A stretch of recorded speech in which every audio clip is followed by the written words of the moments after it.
everybody, and welcome to the newest indoor adventure in Rime of the Frostmaiden Part 25, Sunblight. Today is July 11th, 2021, and you are loved. That is a very important thing that we like to remind each and every single one of our viewers and listeners at the beginning of each and every single one of these sessions. If this is your first time joining us, you can go to youtube.com/indooradventures to check up on all of the VODs of each of the games that we have played up until this point, including full playthroughs of Ghosts of Saltmarsh, Curse of Strahd, Waterdeep Dragon Heist, Tomb of Annihilation, Tyrant Security, our Masks, A New Generation, the Green Sun campaign.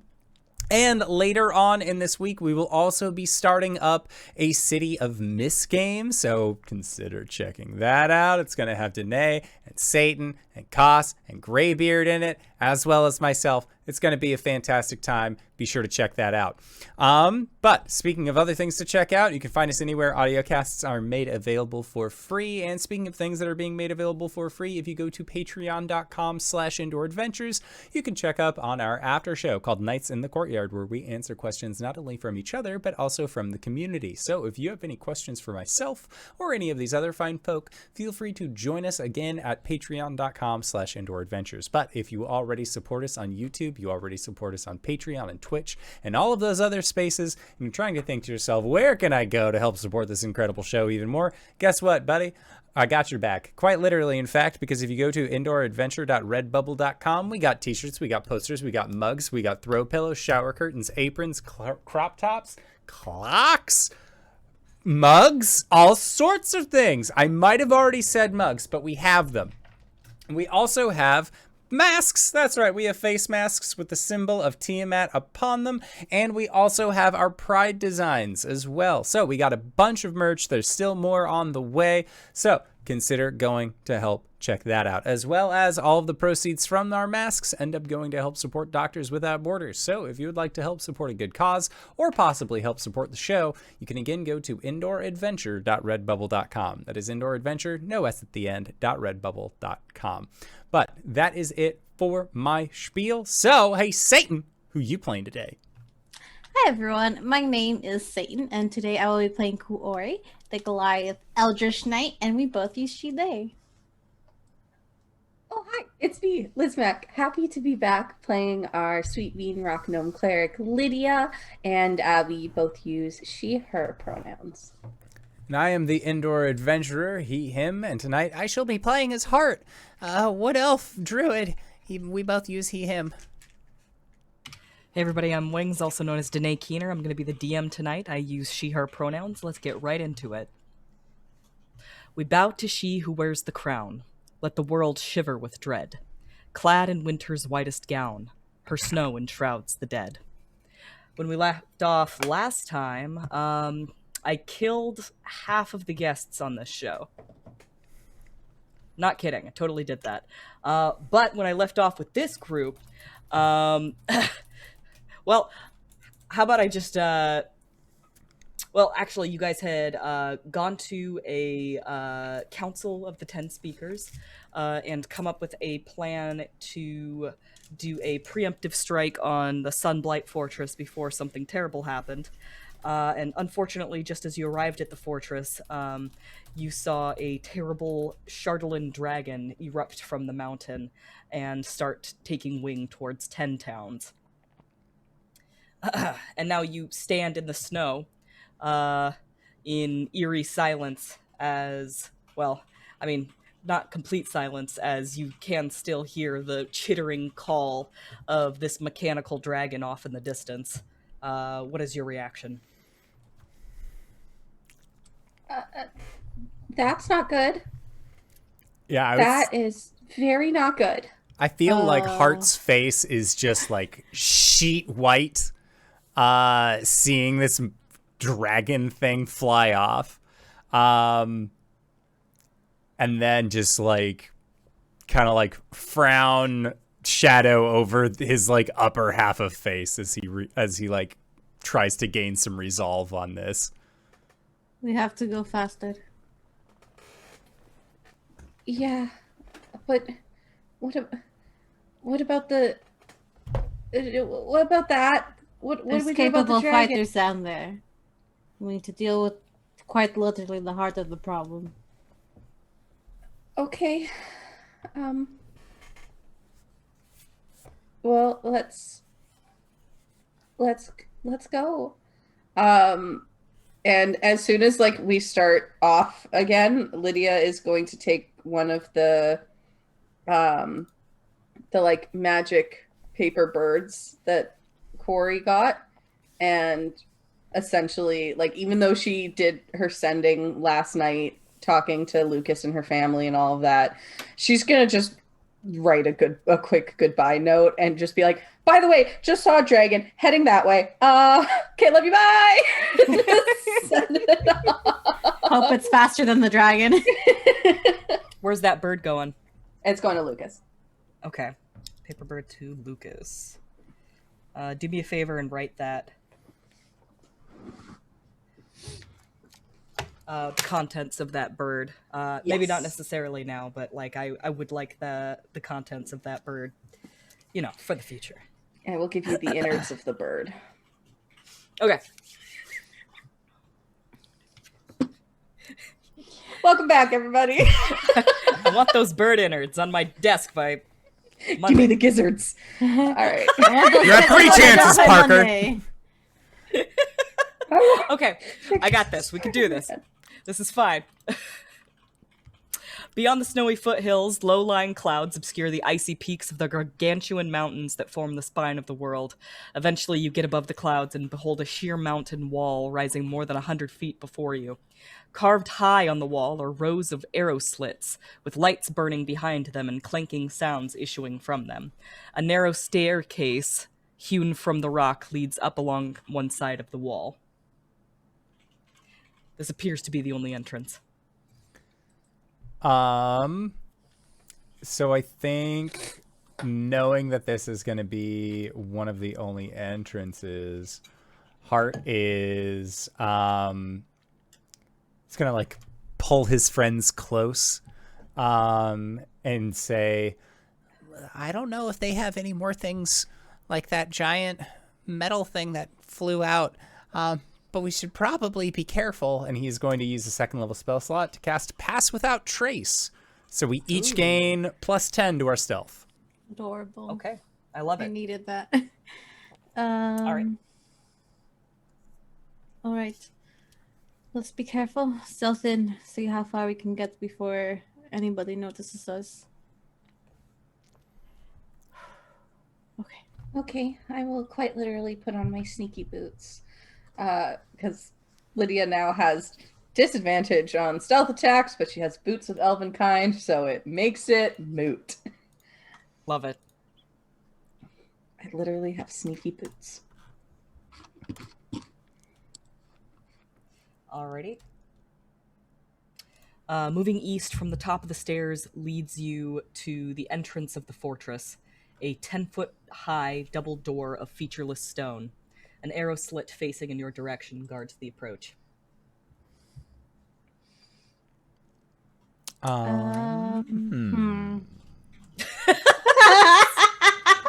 the exact same thing. Great. Oh, God. As you approach this fortress, you do find that like it is absolutely featureless. It seems that the Duergar have no interest in any sort of decoration. All just like very blocky features. Everything's very utilitarian. Brutalist. Yes. And you The approach worst architecture. these doors are about as twice as tall as you are, Kuori. Well, wait, hold on. No, you're like 9 feet tall, right? Yeah. Yeah, so like they're 10 feet tall, so they're like closer to like twice as tall as Hart if you don't count the antlers. And you sort of approach these doors and they look very thick and they look very immovable. And they're closed right now? Yes. Okay. So there's the doors and then the arrow slit. Yes. Okay. Let me see what I have in my spellbook. Hart. So for the arrow slit, I want to sneak. Like, is it like up high? Like, or would we be able to like get a look-see inside to see if there was anyone there? I want to say that it is about the same level. Like you could like peer in. I would like to do that, please. Get an arrow in your only good eye. However, I do have my nature's mantle, so I can hide in an area that is lightly obscured, even if I am being directly observed. Okay. I would like to get stealth checks from everybody as you are beginning to approach enemy lines. That is going to be a 19. 19? Yes. Pretty darn good. You peek in. You find that the interior is very dark. You do have dark vision, so you're able to gain a pretty good idea of what's in here, though devoid of color. You can see that there are braziers of glowing hot coals. They seem to not be there for any sort of lighting purposes. You would presume that they are for heat more than anything else. Okay. So, like, peering in, you can see a sort of a box-like mechanism in the middle of the room. And it has a door sort of going into it. You can also see off to the left there is another door. And down the right wall, peering in through this arrow slit, you can see that there are more arrow slits. Okay. With your passive perception, you also see, like, immediately in front of you, just a warm, humid cloud of air blows out kind of between your antlers. And you look up, and it's just coming out of nothing.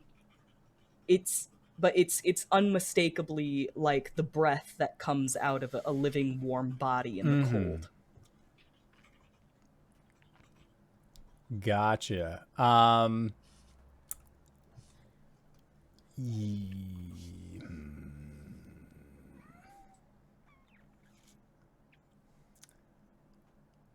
That'd be interesting. Go to someone else, I'm thinking, and I also have to find the right notebook that I had things written down in. Okay. What are Lydia and Kuori doing as Hart peeks in through the arrow slit? Did you ask for a stealth check from everyone, by the way, or just from Hart? Yes. 21 from... Very good. Okay. Don't forget to add plus 10, by the way, Kuori. Yeah. Yeah, because I have disadvantage. Thank God, that was a 14. All right. With the plus 10. Could have been worse. Could have been worse. Okay. Could have been 4. What are the two of you doing? I think that Lydia is like seeing Hart peek in, and she's just taking a few moments, and it's really hitting her. It feels like this moment right before a very important test at school where you know that you've studied all you can, and yet you still feel woefully unprepared. So she is doing the equivalent of checking her pencils, and so she's literally like going through her magical components bag, scanning around us to make sure no one's watching, readjusting the straps on her boots, just anything to keep busy, and also keep an eye out everywhere. Okay. Kuori's going through their spell book.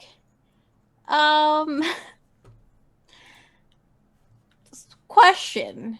Yes. Does this door count as an object? I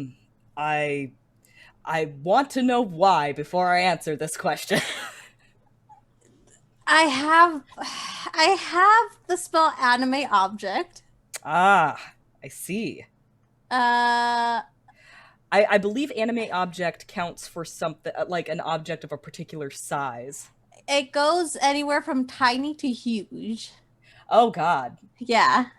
All right. So, Kuori, you're standing in front of this door and kind of like looking at it, kind of appraising it. So, like, would I consider this to be huge sized?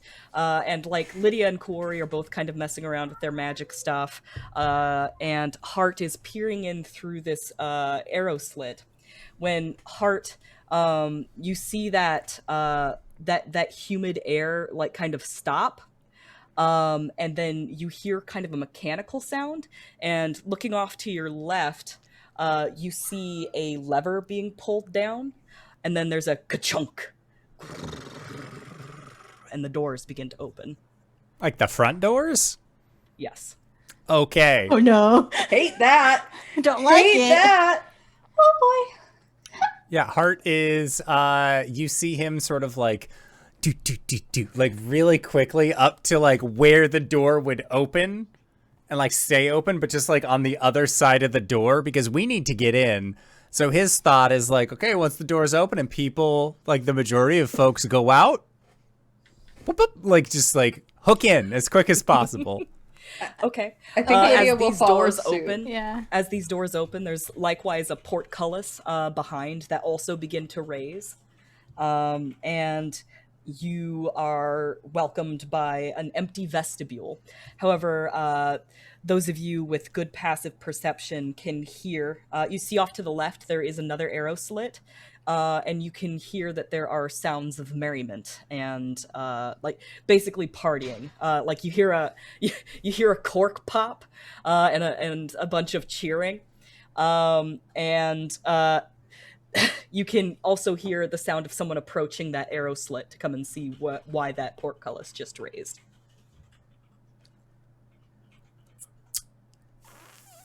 You know what? I'm not gonna wait.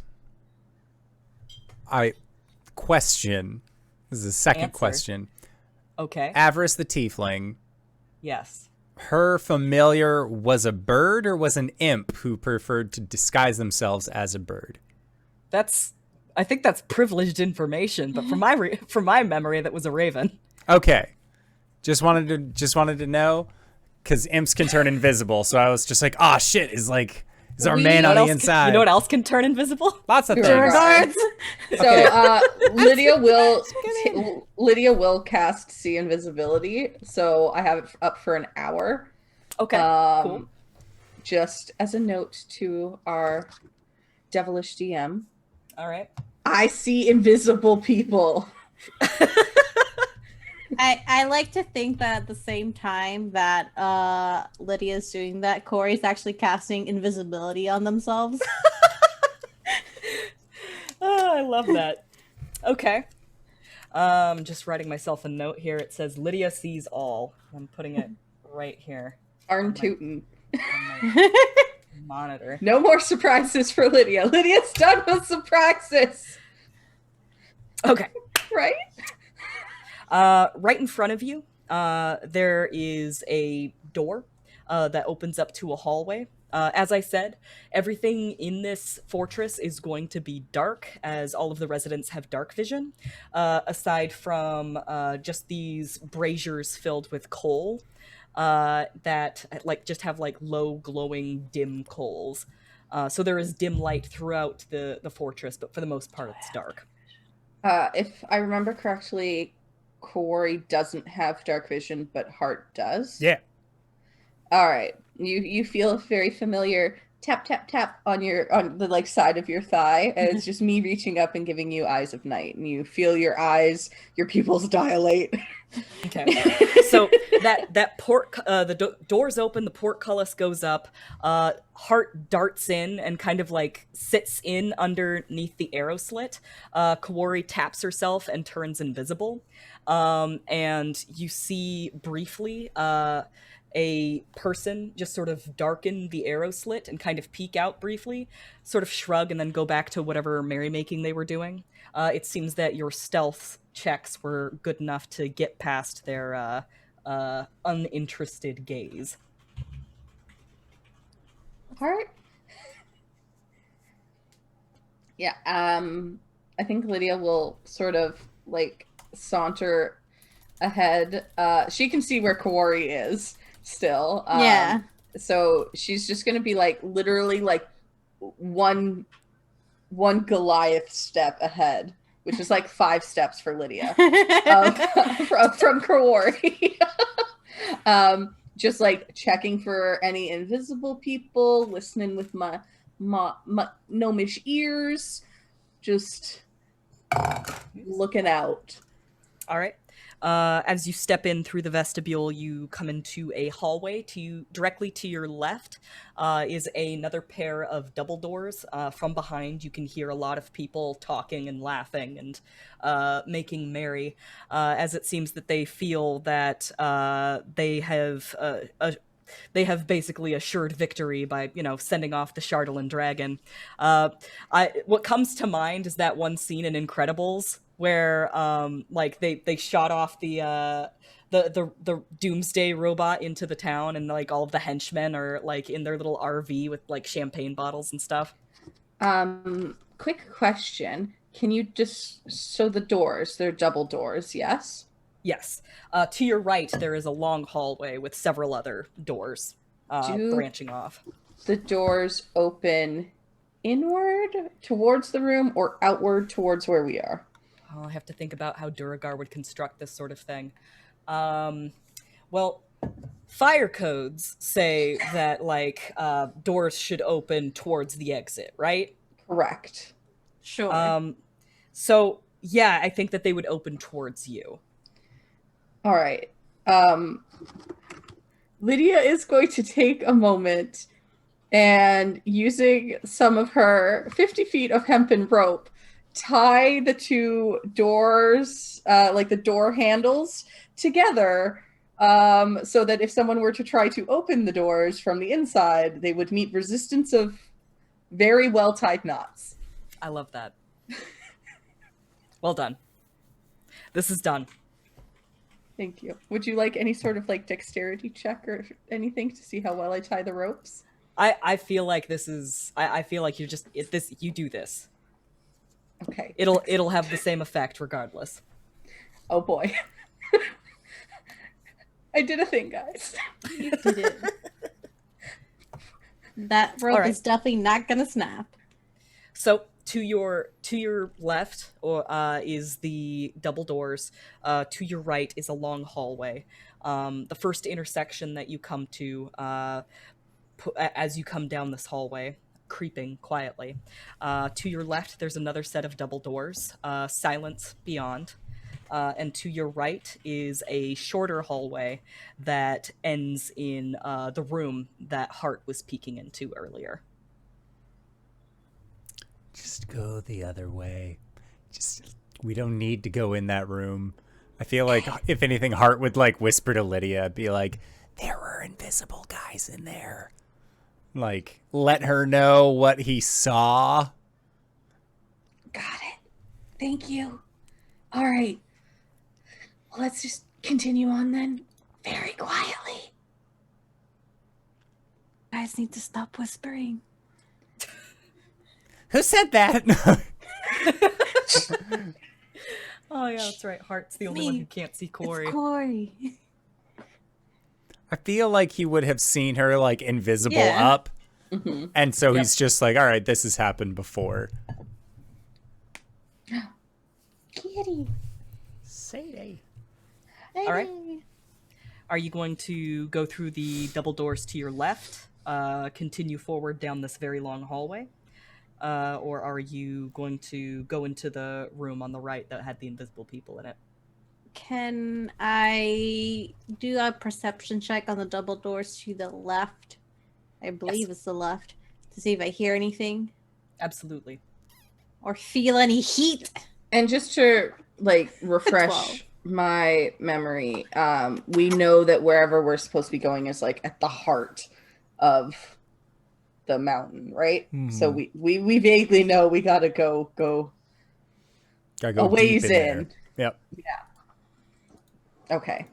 I thought I had remembered correctly, but it's been a while, as they say. What's that perception check? 12. 12. Okay. You stand before the double doors, kind of press your ear to them, and you hear nothing beyond. I hear nothing beyond. Well, we have to go pretty far into the mountain. Do you think it's worth spending the time checking each room versus just beelining it before someone notices that we're here? Let's beeline it. All right. You just hear, well, you can see it, but Hart just hears footsteps going away. Bzz, let's beeline.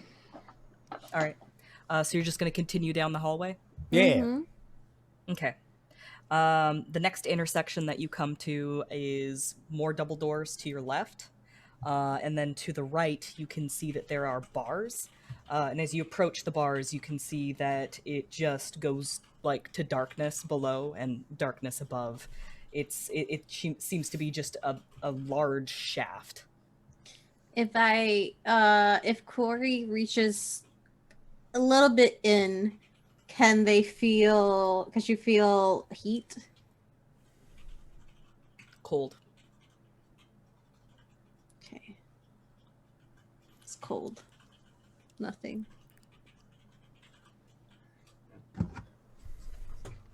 Um, Do we have to go like down?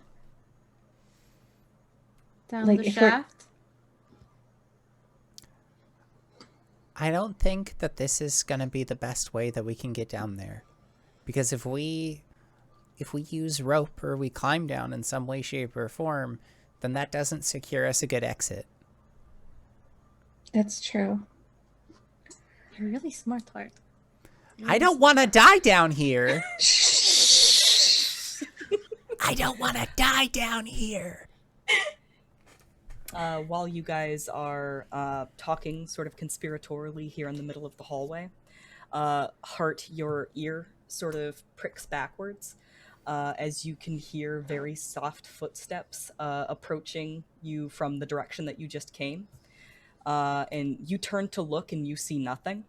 But Lydia, when Hart's head turns, you look to like, you've learned to like look whenever Hart looks at something, and you see approaching you at a very soft creep is a Duragar, and right when Hart looks at him, he just pauses. Just one Duragar? Yes. Lydia casts sleep at 2nd level. Okay. Just instantaneously, Lydia says, "Shh, go to sleep. Go to sleep." Shh. I just want to double check that I get 2nd or higher. I get 2 extra D8. Okay, cool. So 7 D8. Hold on. Was 2nd level overkill? I don't know, but sleep has not been kind to me.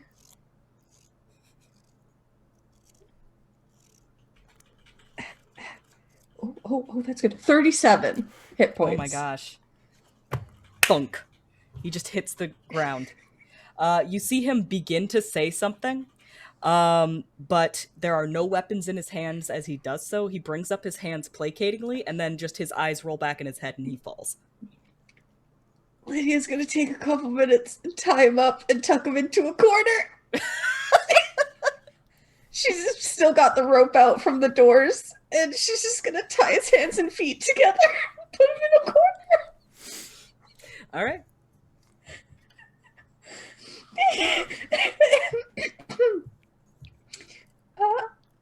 Yeah. Listen, Lydia also feels the need to, like, justify her actions to Hart. Look, I don't want to hurt anybody I don't have to hurt, and I don't want anybody knowing we're here. He's just gonna have a nap. It's just, he looked like he could use a really good night's sleep, and it's a really restful sleep. If you don't want anybody knowing that we're here, do you have like anything to like keep him from talking to his friends when he wakes up, if he wakes up. Oh, he'll definitely wake up. Lydia will rip a piece of her shirt off and use it as a gag. So She'll tie it. So these halls are very Spartan. There's no like decoration of any sort. Where exactly are you hiding this guy? Just into the pit. Is there like a little bit of a cove where the shaft is? Yeah, I'd say so. We're just gonna tuck him right in there, and we're gonna do this all very quickly because sleep Just- only lasts a minute, and we're gonna run. So But just like quiet tuck run. him in there. Okay. Just tuck him in there. Lydia, All right. wait. We have an opportunity here to ask them where the fucking forge is. I see your point and raise you. I'll punch them if they try to start something. Wouldn't you just be able to, like, look around in his noggin to find it? I could, yeah. Mm-hmm. I believe he has to be conscious to do that, though. Well, let's wait for a minute. He's already tied up and gagged. Or she. I don't know. They. Okay.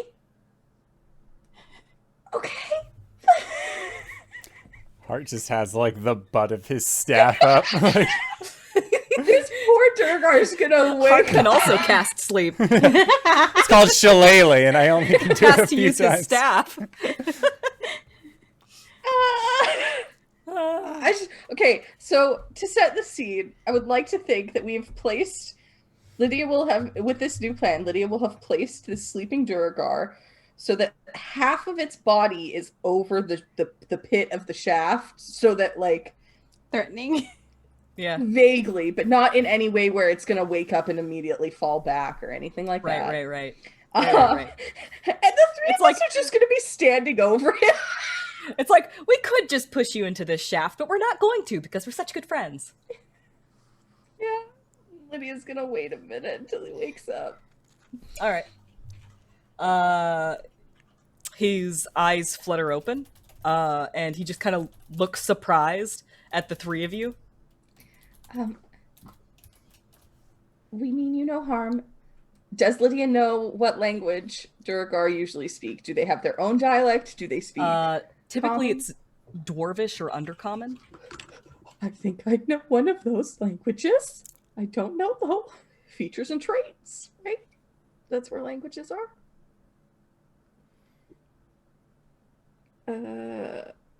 Proficiencies in languages. Sure don't, but I have telepathy. So in his head, I will say, we mean you no harm. That's why we didn't attack you. We just had to make sure that you weren't going to attack us. We need to know where the forge is. Can you please tell me where the forge is? Don't worry, you just have to think it, and I'll hear it. Have you sampled Musgart's mushroom ale? Lydia will turn to Kuori and Hart. Like, God damn it, guys, he's a telemarketer. Is he trying to contact you? No, about it's your literally car's extended warranty? It's a telepathic marketer. Getting the sneaking suspicion that I need to renew my car insurance. Is car what you named your axe beak? No, that's Basket.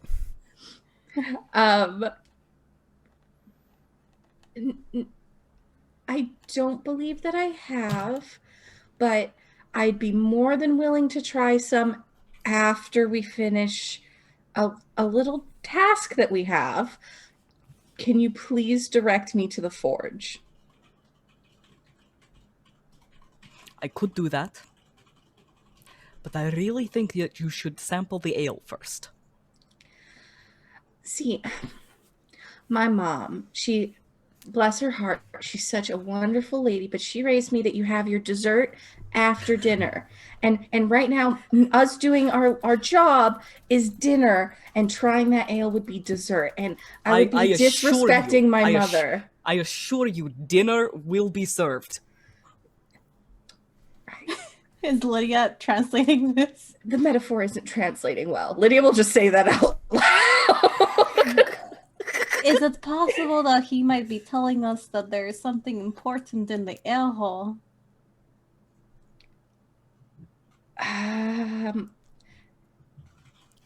Lydia's gonna do just like a quick scan for thoughts and feelings. Like perhaps an insight check, but with her telepathy. Sure.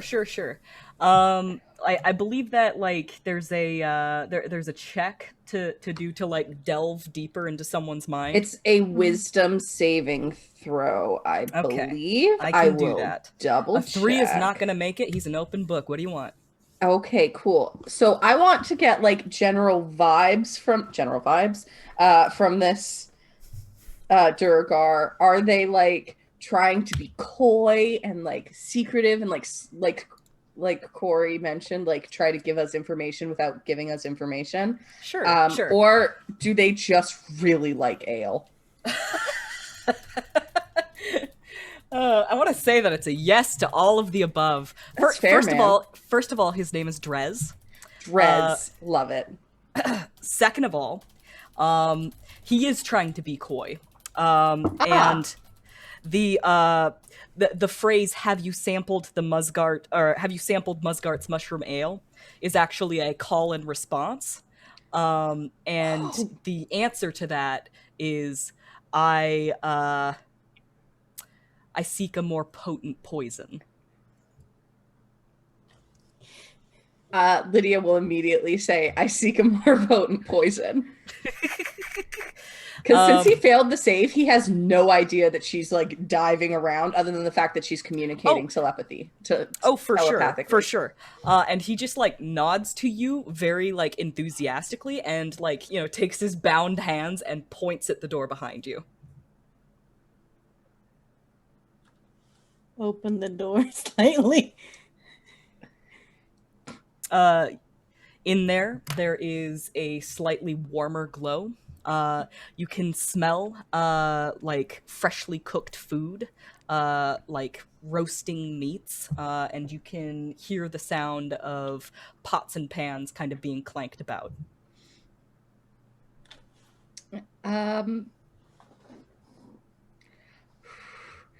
Do I get from poking around the sense that Drex is friendly towards us? Like, does he seem perturbed that there is... Because they can't see Kuori, but they could see Hart and I.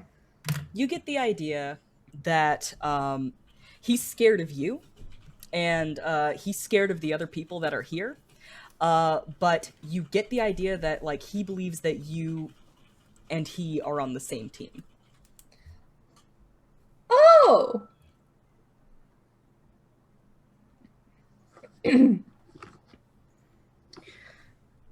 Lydia will take a moment and she's going to just sort of like, the Durgar are very small, yes? Size-wise? They are medium creatures. Medium. Yeah. So, okay. like, height-wise, yes, small. But, like, they make up for it in girth. But, like, eye level with Lydia type deal? Yes, absolutely. Lydia will just kind of place a hand very affectionately on Drex's shoulder. And say, I'm glad to have met you, friend, telepathically. I have been tasked with a very difficult job, and I will require your assistance. I am thankful that my gods have made me powerful enough that I can communicate telepathically and also, if need be, defend myself from within the minds of my enemies.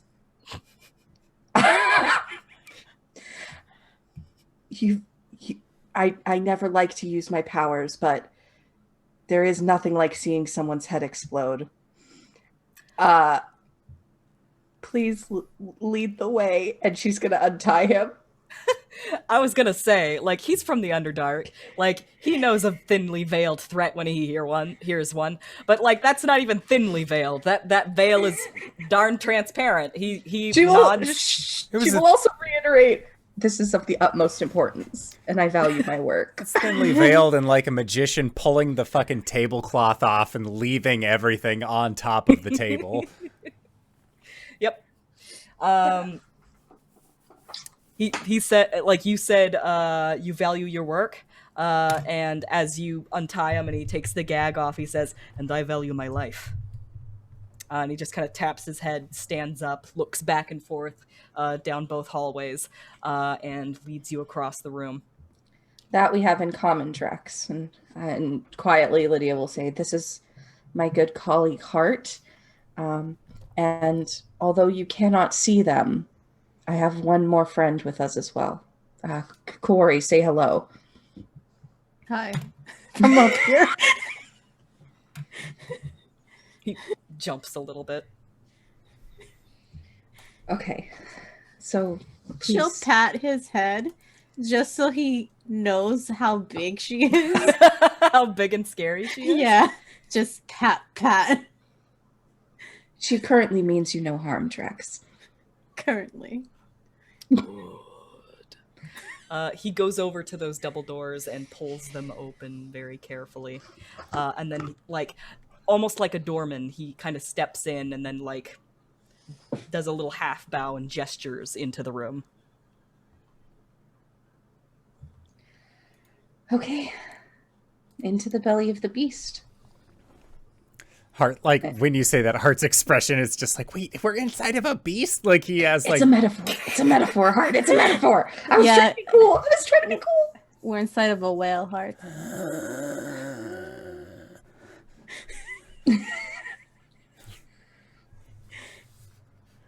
He can't see Kuori's expression, but I imagine it's just one of those, like, I told you we're inside of a whale. You creep into the room. 3 braziers. Braziers. No, go back the Ew, other this way. is a lot of merriment going on here. Oh. What else they making in this forge? Okay, we I've can done maybe my have dessert best. before dinner. Melancholy. 3 braziers, heaped with glowing hot coals, illuminate and heat this long hall. At the eastern end is a hexagonal stone table surrounded by 6 stone chairs. Seated in the chair facing the door is a haggard old Duragar with long black hair streaked with ribbons of white and fingernails like shards of iron. She is devouring a hearty buffet of cooked meats, mushrooms, and strange underdark fare. Lurking next to her is a small mechanical dragon made of a shiny black substance. Hunched over a hot stove on the west side of the room are 3 Duragar cooks. At the sight of you, they drop their utensils and reach for the weapons, but the old Duragar says something in Dwarvish and keeps them all at bay. So, like, those really 3 Duragar cooks, like, all grab their utensils and go like, ah! Like, hold up, like, knives and butcher chop, like, you know, like the choppies, you know, like all various different cooking utensils, and she just sort of croaks out something in Dwarvish, and they all, like, you know, just sort of like look back at her and then peer at you suspiciously, but then get back to work, sort of still shooting glares at you. And the old Duragar lady sitting at this hexagonal table lights up a cigar and goes, "Well, come on over. I presume you're here to sample the ale." We require a stronger poison. A more potent poison. More potent. There's something lost in translation. Do you know what we mean? Ah, yes, the most potent poison there is. See, it's a difficult word. Treachery. Potion maker. I'm going into battle that requires strong potion. She gestures to some empty chairs at her table. Question, DM. Do I know what call this is? Like, what group of people this call is for? I would say no. Okay. This is kind of new. Okay. They just made it up yesterday. They think they're very clever. Oh my god, they're so clever. As Lydia is going to take a seat at the table, she wants to surface thoughts scan the lovely old lady and get just to see if they have any idea that Kuori is there. Like, Sure. do I get the impression that they can see invisibility or that they noticed that Kuori is there? That's a good question. Should probably check. Oh, interesting. Well, I guess that's true. Surface scan. It seems that she believes that there are two newcomers here.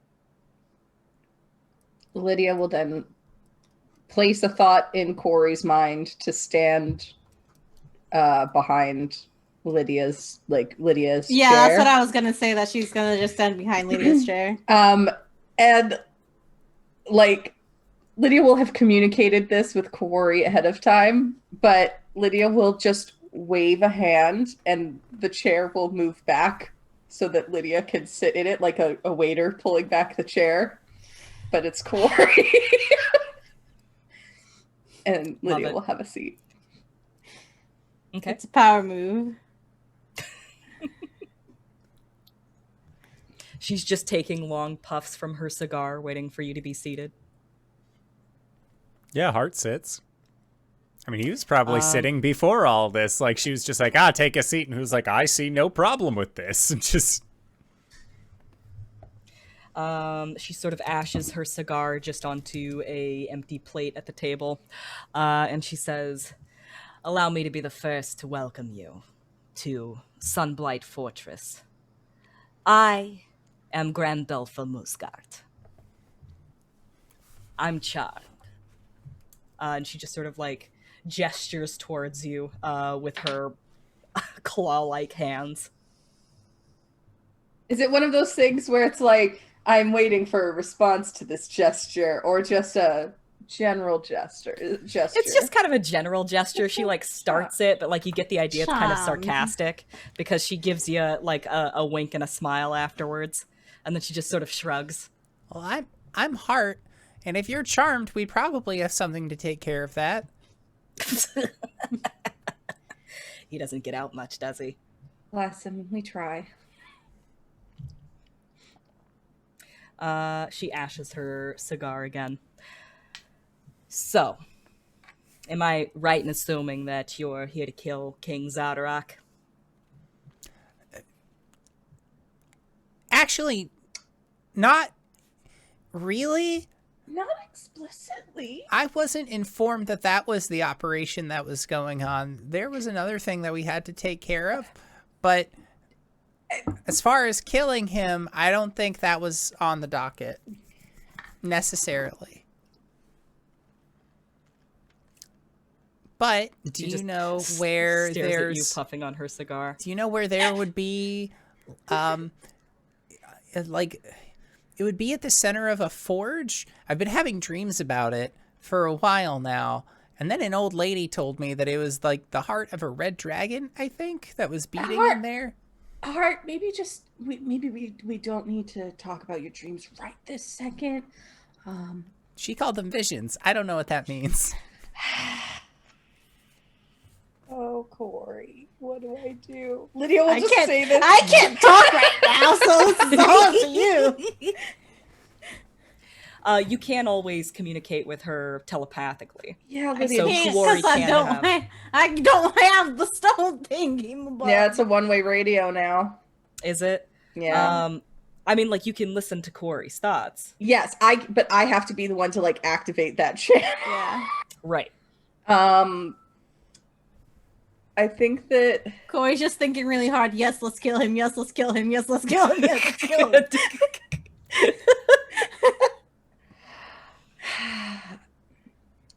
I feel as though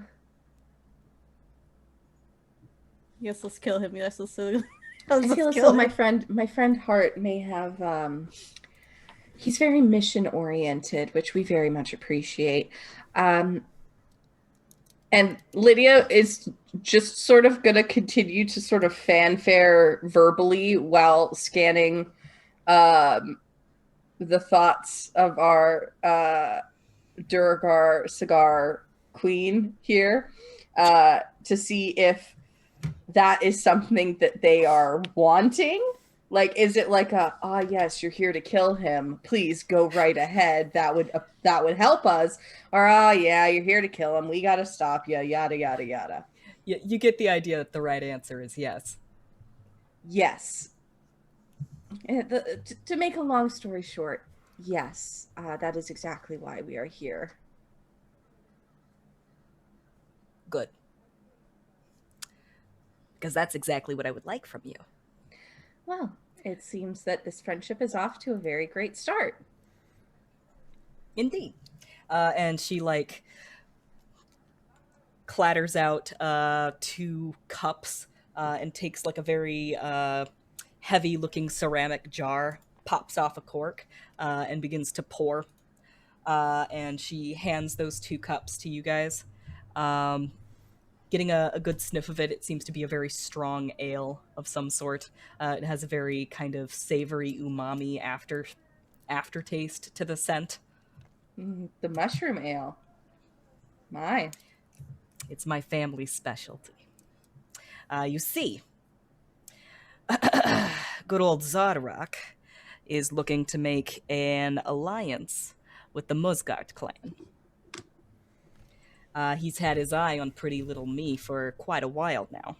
And he's looking to take me on as his 4th wife. See, I'm not exactly too keen on that. Not really interested in living in your disgusting sky world. I like to keep a roof over my head. You hear what I'm saying? Hey, whatever floats your non-existent boat, whatever rocks your mountain. We have boats, dear. Don't be so close-minded. My apologies. There's underground rivers, Lydia. How dare you? You can't just ask people why they don't have boats. Kuori just hears, like, in her head, a panic voice. Listen, I'm trying to hold it together here. You are invisible, and normally you are intimidating one. Granted, she just literally called the surface world a disgusting sky world. Yeah, that's true. Yeah. You know what? I've been there. There's parts that aren't great. There's parts that are great. You get it all. Oh, bless. So, yeah. He brought me up here, trying to woo me, gave me the gift of this thing, and the little mechanical dragon kind of hops up into her lap and gives like a little like mechanical screech. She's like, it's made out of that Chardalyn stuff that he's been so keen on collecting. It's a pseudo dragon. Right. Regardless, I'm not interested. So I thought I'd put together a good old-fashioned coup. Love a good coup. Coo, ka-choo. There's just a pinch on her shoulder. Ow. I feel like if no one was watching or looking out for it specifically, Hart would have been curious about this mushroom ale. Mm-hmm. Oh no. So there's like a decent bit gone, and when she says a good old-fashioned coup, he sort of chuckles to himself and Staff of Bird calls and makes like a pigeon coo noise. Oh my god, that's amazing. I love him. I love him so much. Oh, bless his heart, literally. So I see that our interests do seem to align. Other than directions, what other support can you offer to us on this endeavor? Well, seems you've already picked up our cute little saying. That's how you can identify other people who are in on the whole scheme. Given enough time, I think I can turn most of Sunblight Duragar against Zardarok. There are quite a few that have already pledged their loyalty to me. Granted, it's not all of them. Right. Excellent. That. Do we know of any known weaknesses or like that tickly spot at the back of his elbow or something that just we should aim for? Weaknesses, maybe not so much. But strengths, I would say try and keep him out of his temple. To the Deep Dwera. The statue in there. Does he often come out of his temple? He tends to roam. So He does go in there to pray every now and then, but he's not there 24/7. theoretically, if you were, seeing as how he is your, at this moment in time, future husband. I haven't promised anything yet. Right. But theoretically, if you were to perhaps invite him to a certain place at a certain time, far away from his temple, would that be something that he would listen to? Yes. But, mind you, I've gotten a good number of the Duragar onto my side. I don't think I've gotten enough of the Duragar onto my side. Oh, I'm not exactly willing to pull the trigger on this coup without knowing for sure you guys are going to be enough to tip the scales. I'll help you, but I'm not going to put my neck on the line for you.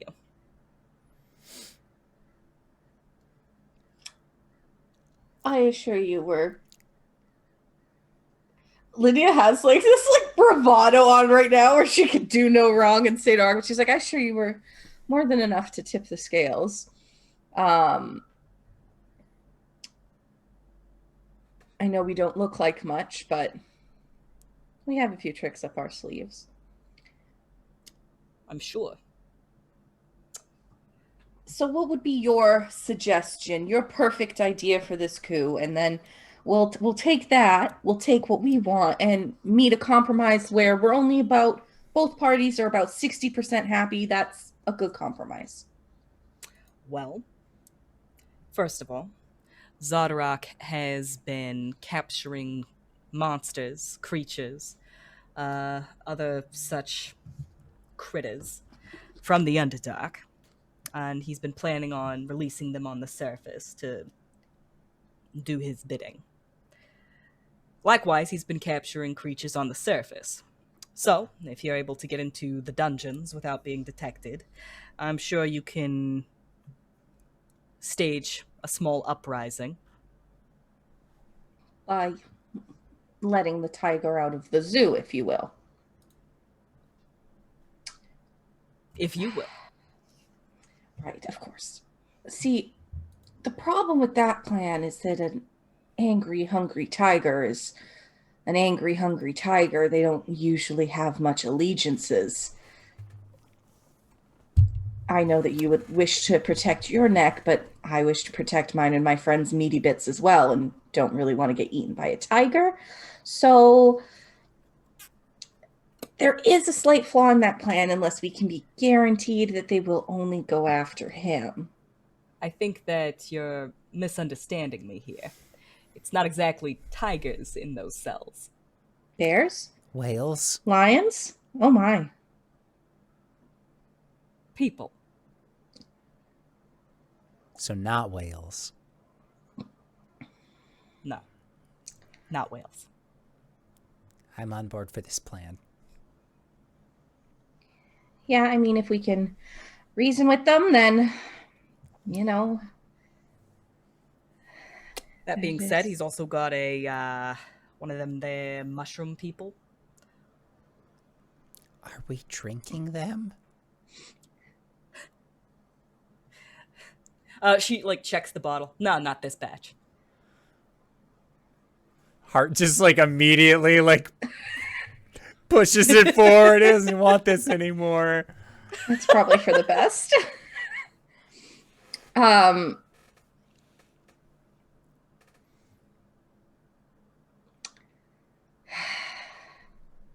So you're suggesting that we sneak into his dungeon, free/liberate the people and creatures that he is housing there, and then as a collective force, kill him. Yeah, that's about what I'm suggesting, yeah. Okay. Or try. Of course. I have no doubts in that. When I would like when we want someone dead, they cease to exist. Lydia again is like, you wouldn't see it on the outside, but those who know Lydia, like, you can see like beads of sweat starting to form on her hairline of just like, I'm talking a very big game right now, but this lady is intimidating, and I don't want to just let like her know invisibly it. patting the beads of sweat with her clothes. Thank you. But what I was getting at, talking about this mushroom creature, Right. it gives off these spores that can reanimate corpses. Oh, unideal. Yeah, so just, watch out for that. Right.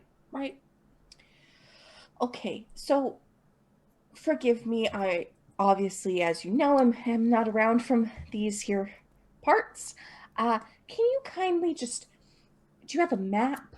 Or could you, and Lydia will like wet her finger with the mushroom ale, stick it into the ash from the cigar, and start drawing on the stone table, like the room that they're in. Just be like, Can you just elaborate on where everything is located, including the forge and the temple?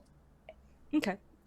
She will take a few moments to sort of like do a rough map before you and give you a general idea of the layout of the place. It seems that there is the majority of this fortress is like at least 100 feet below. What you are on now is considered the command level. At the end of this hallway that you guys were headed down are Zardarok's son's chambers. And one of them has been missing for quite a while now, presumed dead. Evidently, he was stationed on the ferry in East Haven. He's the bottle boy. Bottle boy. That's Bottle the one. boy. So I would know that as the one that was being interrogated by my father, correct? Yeah. Absolutely. Oh, I'm not sharing that information. His name is Dearth. Please don't tell me his name. I want to know. Tell me his name. The other son's name is Nildar. And as it turns out, it seems that Zardarok is paranoid about his sons. He has had 9 children thus far, and several of them have tried to overthrow him. And the majority of them have died, as well as their mothers. Hence the reason why, he's looking for a 4th wife. So these 2 boys are basically the only ones that are left, and he tries to keep them as far away from him as possible. The other guy was at an outpost north of Caer Konig and Caer Dineval. And he has been he managed to get away, but he has been frustrated thus far because his pet zombie ogre was taken down. Okie dokie. And his name is Nildar. Anyway, he's sulking at the end of the hall. I do like a point. I do like the point that we as a party have always just adopted things instead of fighting them, but we've also killed a large majority of pets. We didn't know they were pets at the time. Listen, they were trying to They kill don't look us. like pets! I And they don't act like it either! I know. I'm just saying we have both tried to adopt many pets and accidentally murdered many pets. Listen, I don't count a zombie ogre as a pet. Our buddy Niflar did. There are 2 different ways to get to the lower levels. They are both elevators. One is in that room where you cited Drex before. And one is in the room, in a training room a little bit further down the hall. The one that, the elevator in, like, the guard tower, basically, goes down to a place behind the throne room. And the one in the training room goes down to... Ooh, I don't know what that is. It goes down to the eastern side of the forge level. I'll double check what that is. The forge is like one entire level. Yes. Where and the majority of the fortress itself is actually on the forge level. Oh, okay. Where is the temple in relation to the forge? The temple in relation to the forge would be off to the east. Is it a good distance away? No, not really. It's fairly close. Love that for us. Just a little jaunt. Mm. But yes, the western side of the forge level is where the entrance to the Underdark is, as well as their mines, where they mined for like ore to help create all of their weaponry. But there is also the throne room on that side. Tell me, new friend, does your future husband, also future corpse, usually spend most of his time in the throne room? He spends quite a bit of his time in the throne room, but if I were to guess where he is now, I'd say he's probably ordering around the cleanup crew around the forge. So he's in the forge. That's where I would presume he is right now, yes. And I'll tell you what, the forge is going to be heavily guarded. It's surrounded... Sorry, it's just all this smoke. It's surrounded by 4 watchtowers, which has no less than 3 guards in it at any given time. Okay, so it's surrounded by 4 watchtowers, which have no less than 3 guards at any given time, meaning that there's a dozen guards watching the forge at all times. Love that for us. The love that for us will be psychically sent to Kuori and Hart.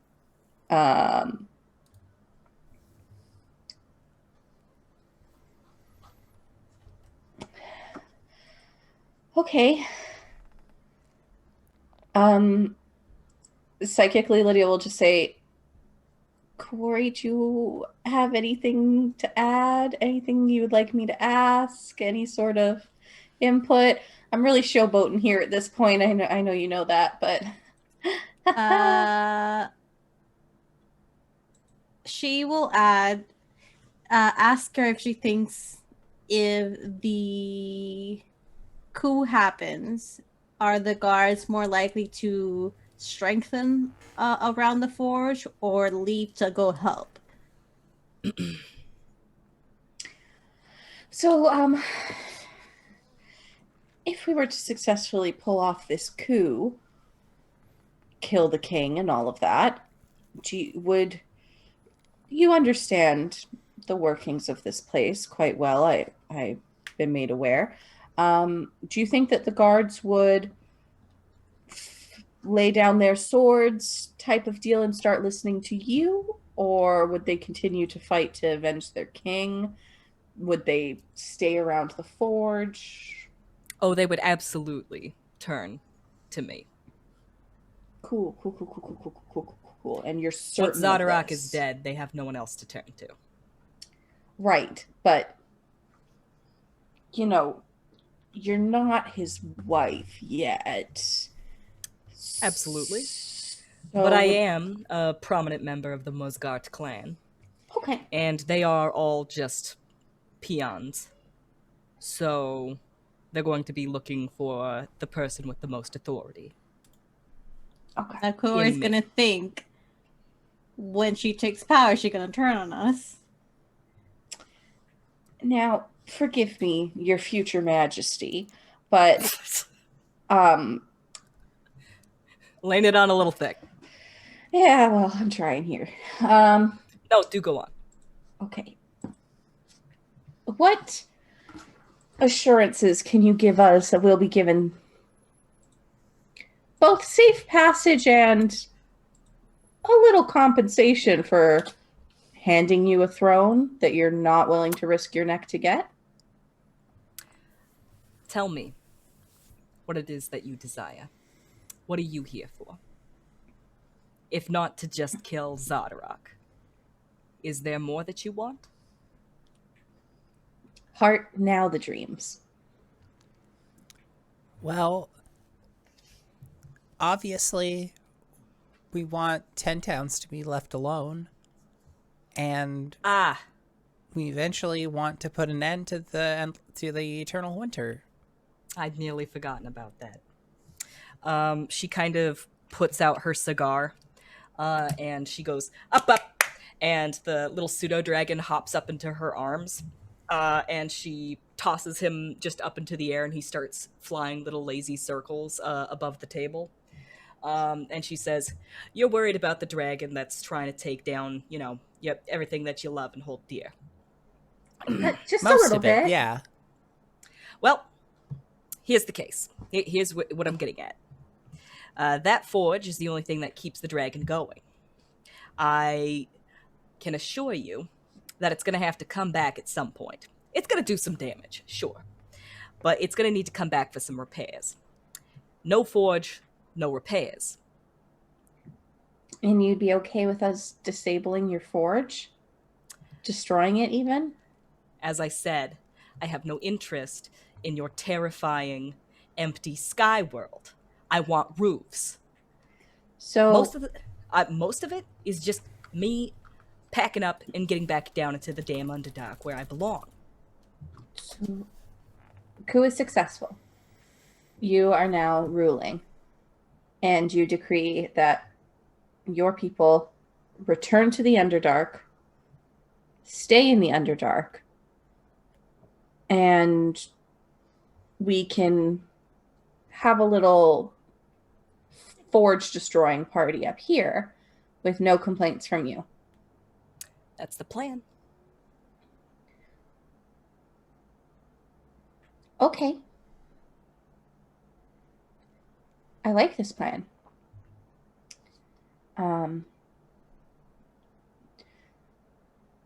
I think before we get into specifics, just to clarify, you have no way of controlling the dragon that is already headed towards our homes and our families and our places of worship and our places of, employment. My understanding is that it's pre-programmed. If you want to see its actual flight pattern, there's a war room right about that way. So it's pre-programmed. There's no emergency off button.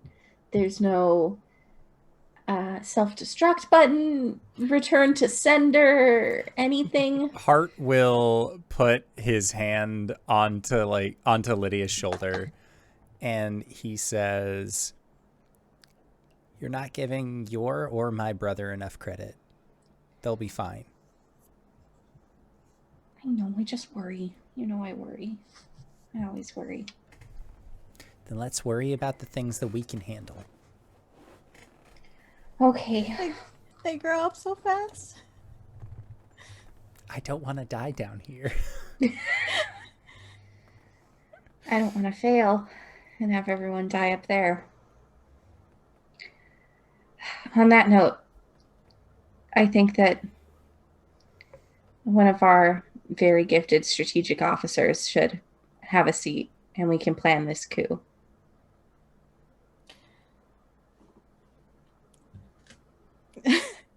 Kuori's there's just gonna be a chair that comes out and then the weight of someone sitting, and then the chair pulling in, and all you see is Kuori just show up like this.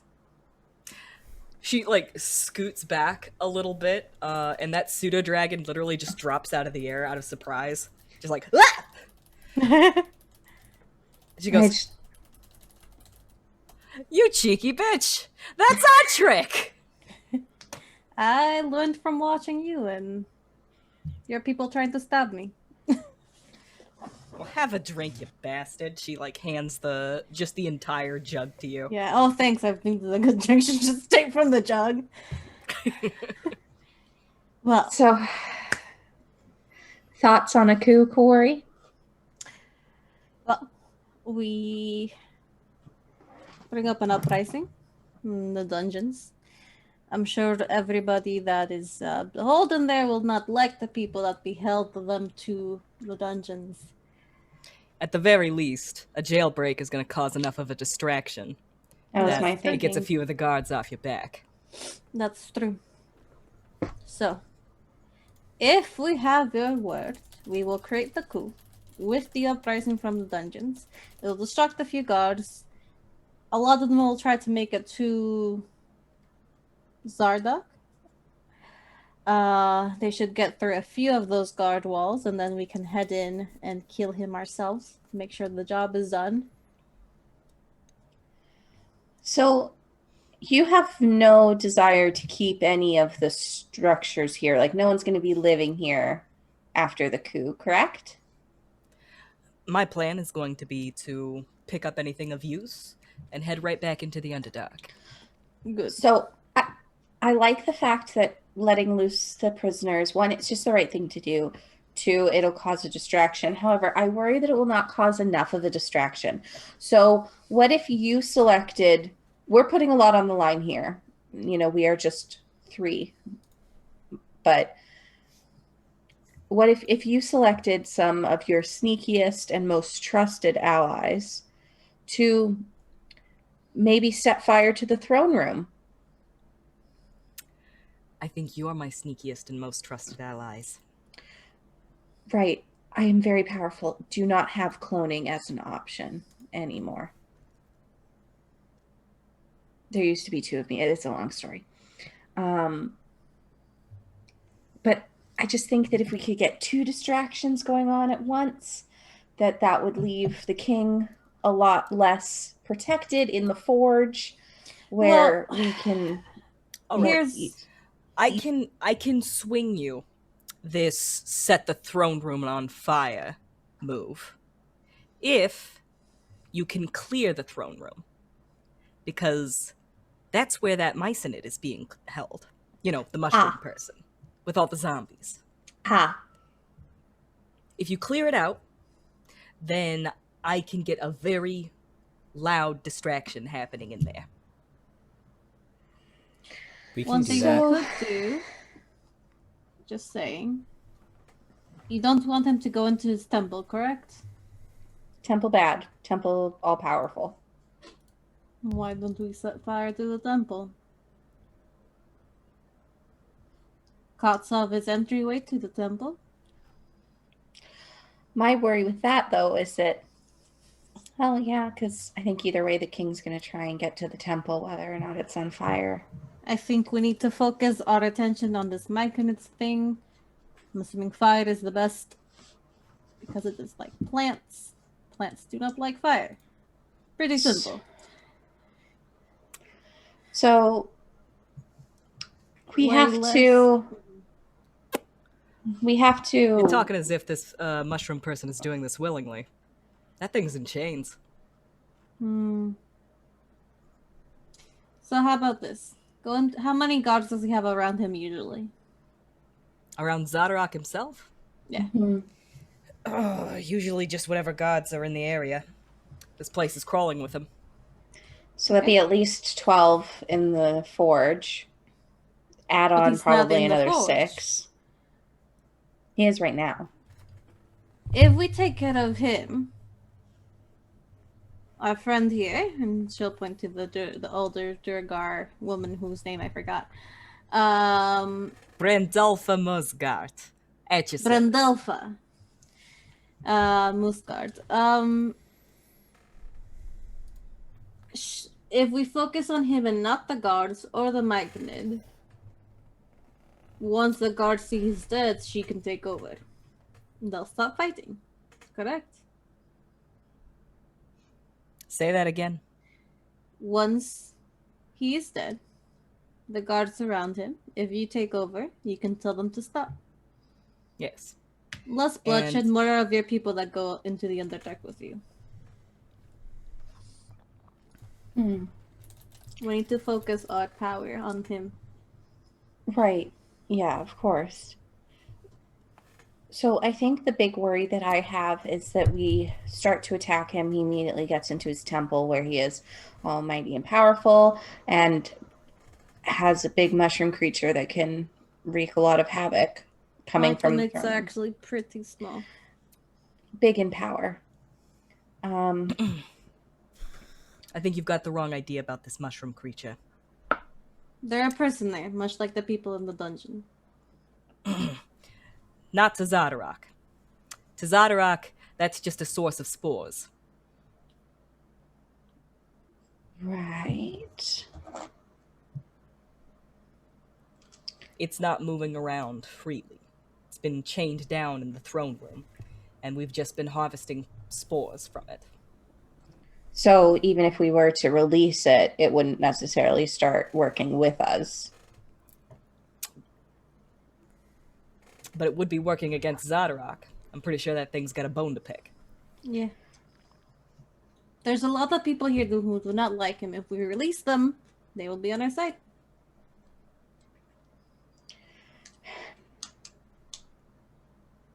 We can Okay. go about this however many ways we want, but we do have a time limit.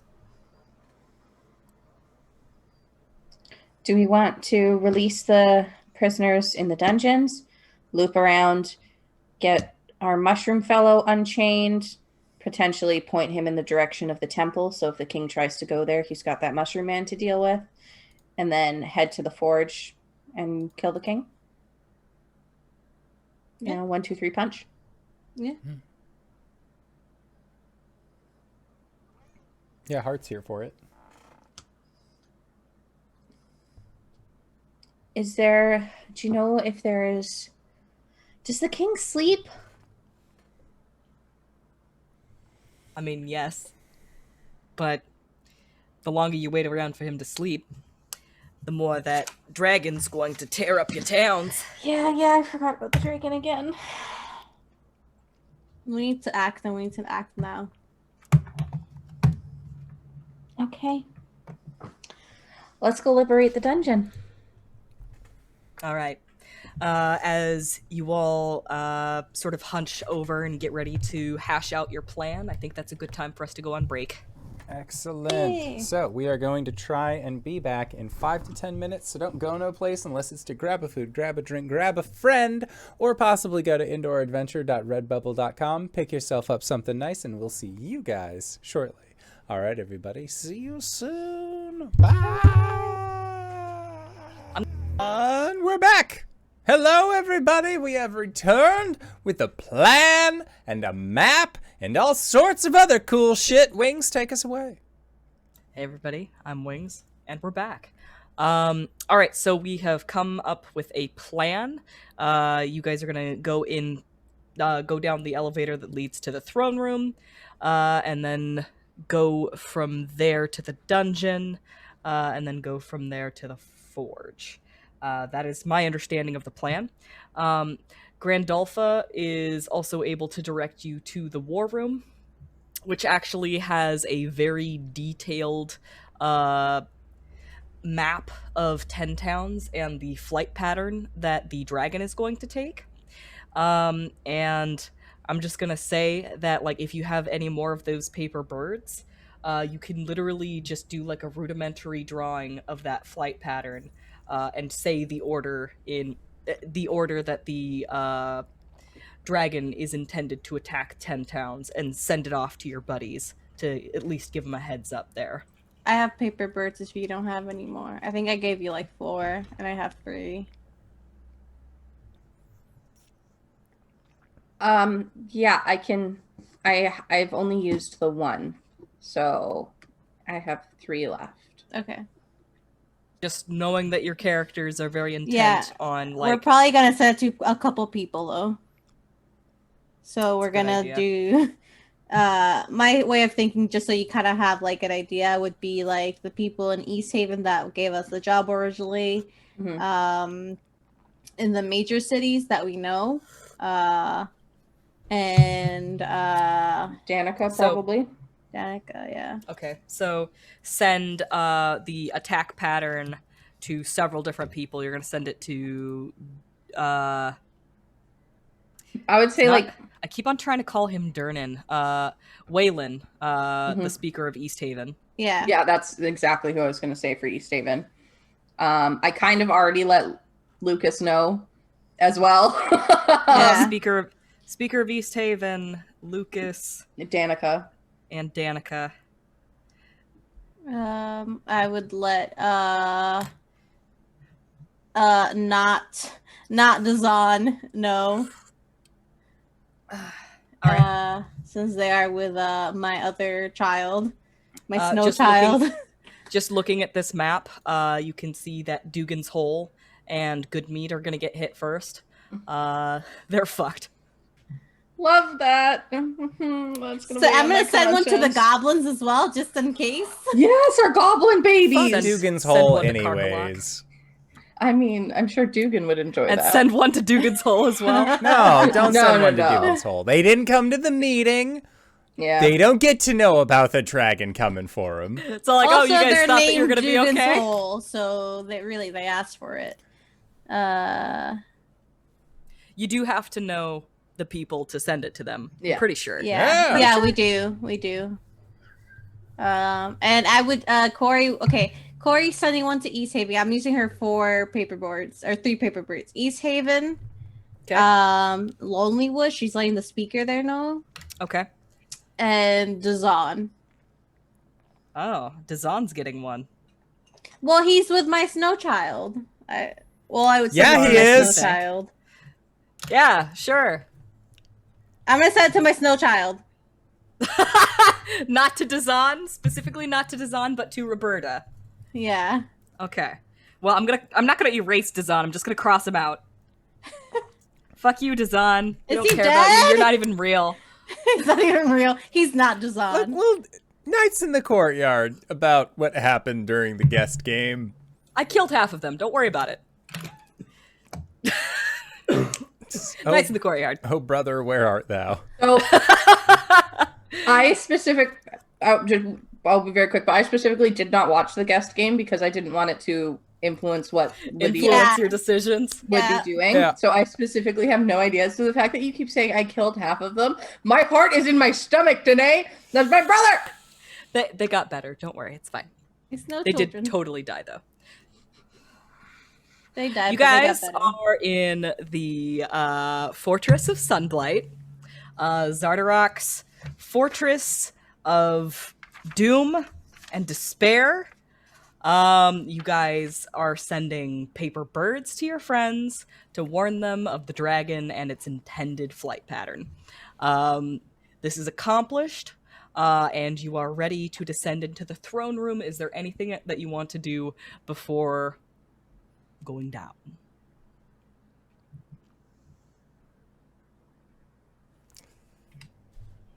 No. No. Cool, let's do it. So Lydia will just give Hart vigilant blessing, so you have advantage on your next initiative. Oh, okay, thank you. Hart. And I'm just trying to see. Okay, that's only a minute, so I don't want to do that. Ooh, right. I have that. I love my new features. I do love it. Okay. Yeah. Other than that, let's rock and roll, baby. all right. Drex leads you back into the room where he was originally invisibly watching you. You come to realize that he saw you guys standing outside the door, and he's the one that opened the gate to let you in. Figured. Thanks, Drax. No problem. And he. Sorry, I leads tied you up. I would have done the same to you. Ah! Hey! Hey! Hey! He leads you to the elevator. There's this big, enormous wheel that's always kind of turning.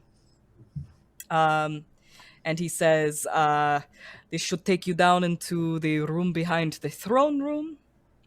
And nobody should know that you are there, but I doubt there will be no one in the throne room. It's okay. Mm-hmm. We can handle ourselves. I assume that it's been longer than an hour. Is that correct? Since we entered the halls. Oh. Yeah, I'd say you'd be coming up We've on a been bit. planning and we've been writing letters and... Yep. Hart, do you think you could do that thing again that makes us extra sneaky? I think we're going to need it. Yeah, Hart will most certainly do that thing.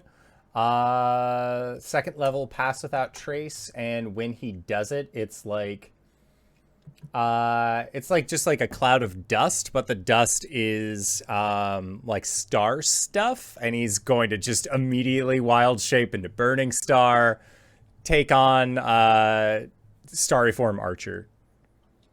Just have that already up and going by the time that we get down there. I don't need to think about it too hard at that point. All right. The elevator that he sort of ushers you onto is more of a platform with chains off to the sides.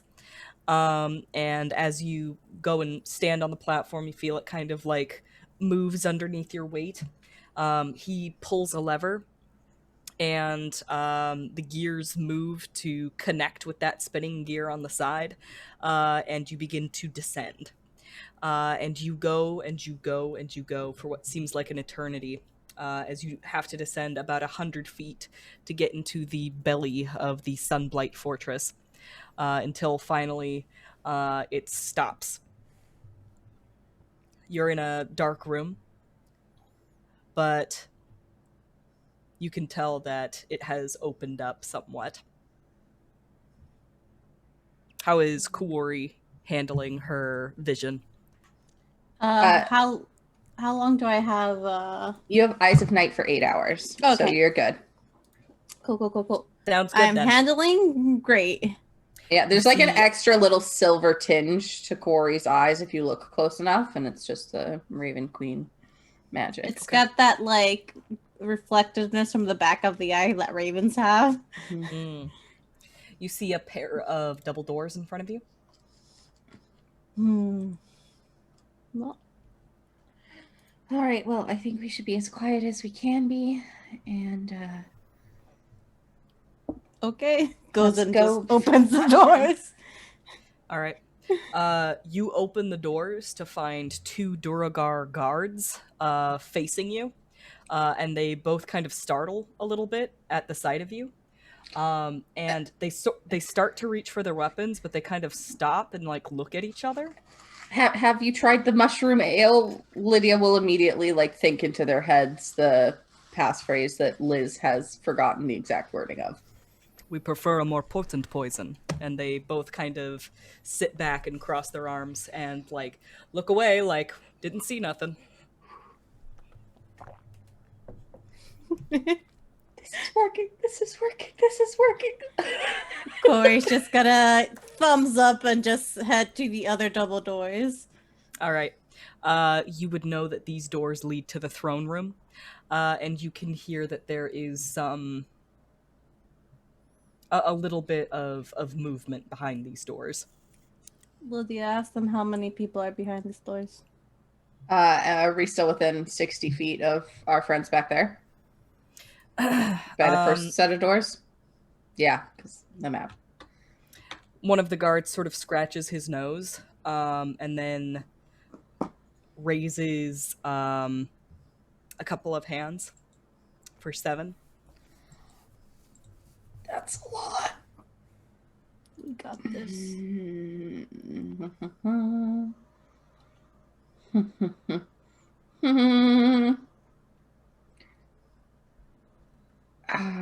wish that I had a spell to turn off all the lights in there.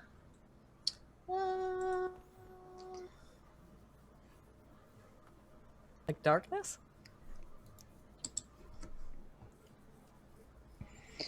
Well, I was more thinking, a windy whoosh that would put out all of the torches, but... They have dark They don't vision. use torches. They have dark Right. vision. Right. Yeah. Yep. We got this. Yeah, we got this. We sure do. We just need to release that mushroom and try not to be detected. Just give me a moment. Kuori is going to crack the door open. Where are most of the people? Okay. You crack the door open and kind of peek in. Mm-hmm. What you see is there is a green glow in this room. You're sort of drawn to that green glow. What you see is a figure with sort of a mushroom cap head, kind of hunched over. And lit by that green glow is this white-furred, kind of long-limbed creature with really sharp teeth, just sort of grimacing this grin in its face, and appears to be shaking its severed arm at it. Like shaking the Myconid's severed arm at it, or like its own severed arm at it? The Myconid's severed arm. Okay. Yep. Yep. You see more figures sort of moving about in this light. And An idea. More of these creatures who are glowing with the same sort of spores that the Myconid is, and they're carrying jars filled with green goop. Can we see how, where the Myconid is, chained? Is there, a bunch of chains going into one chain that's, got an attachment in the wall or in the floor type deal? How is the Myconid chained up? It appears to be just its legs that are chained to the ground, but it's currently brought to its knees. Can I see where the chains go though? Is there a central? I'm thinking the chains going into a big metal loop type of deal with a carabiner clip. Sure. There is an iron ring on the ground next to the Myconid, and the chains are looped through that ring. Okay, you guys, I have a bit of an idea. If you can stay hidden but get that creature in front of the Myconid to look anywhere but at the Myconid, I have a plan that might work. Kuori's gonna open her spell book and tap to a page that says hallucinatory terrain. Burning Star manifests the staff of bird calls. But that would bring the creature towards you guys, which I also don't want. We can take it. Right. Okay. So my plan. Okay. I'll deal with the mushroom creature. I just need you to get the creature that's looking at it to not be looking at it and not die until I get back. Can you guys do that? Do you want me to create a terrain? I think maybe we can save that for the king. That might be something. Maybe make the king think that he's fighting on the surface or something. So that he doesn't think he can run to his temple. That's actually a really good idea. Or does it just change the actual terrain? It is a 150-foot cube in range. You can change the look, sound, and smell. Great. So we could have him fighting on the side of an ice cliff, essentially. Yeah. So he doesn't think he can run to his temple. That would probably be really, really good. We should save that for. It for does. our king It fellow. is a casting time of 10 minutes actually. So none of this would. Oh, okay. Never mind. But if I have 10 minutes and I know where the king is, ignore me. While you guys are making these plans, you can hear off to the right. There's a voice of a Duragar, from what appears to be, or what seems to be, the throne. Do we recognize that as the king? Well, if they're on Never the throne. seen the king. If I do surface level thoughts, is he thinking kingly thoughts? Do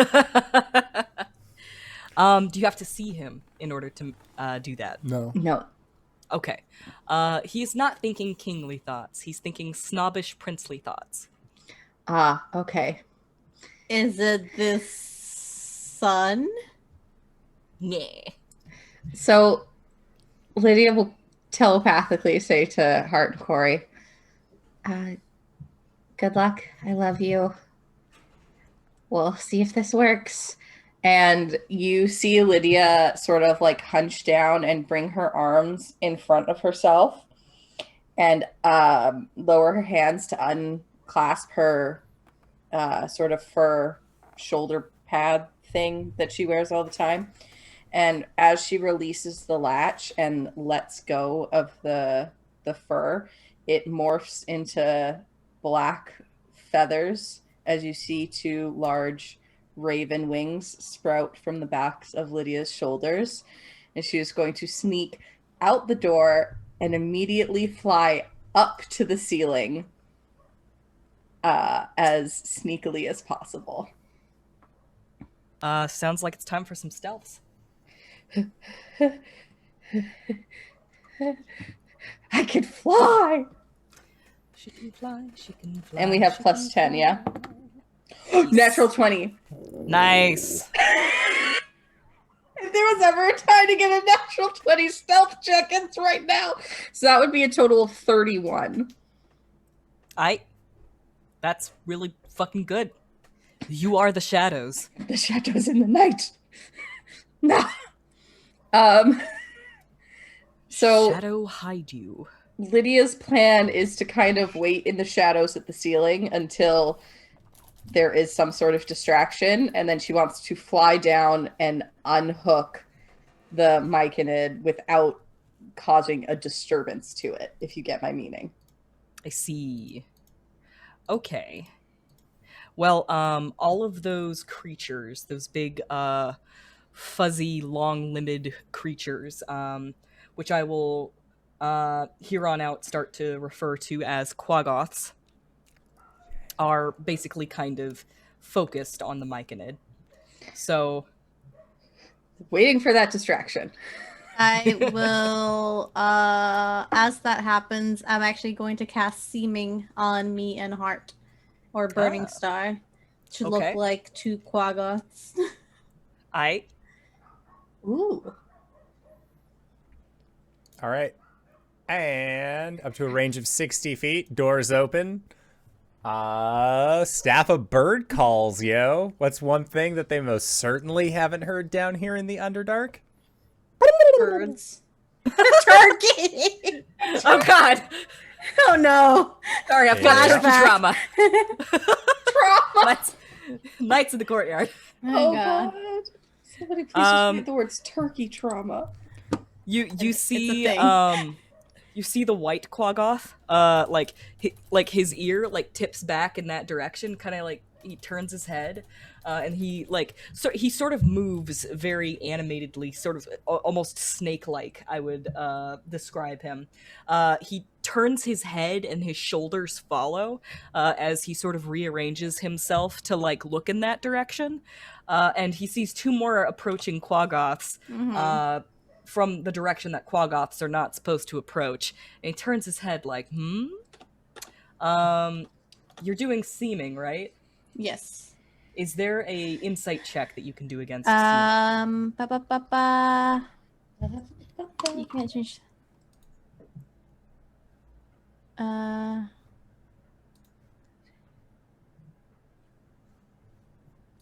It fails to uphold physical inspection because it's just an illusion. A creature can use its action to inspect a target and make an intelligence check against my spell save DC, which is... Oh god, I have spell save DC. 14. Okay. Oh. Okay. He peels back his lips and says something in Undercommon to you. And he's got kind of a haughty look on his face.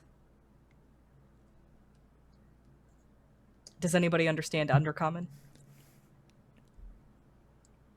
Of course I do. No. No, Okay. none of us have I ever have understood. comprehend languages. Am I within This 60 is- feet? Yeah, this is enough of a distraction for Lydia to do what she intends. I'm swooping. I'm a swooping. I'm a swooping. While she's doing that, I'm just going to mimic what he's saying in my best Undercommon accent and do the same type of haughtiness. I see.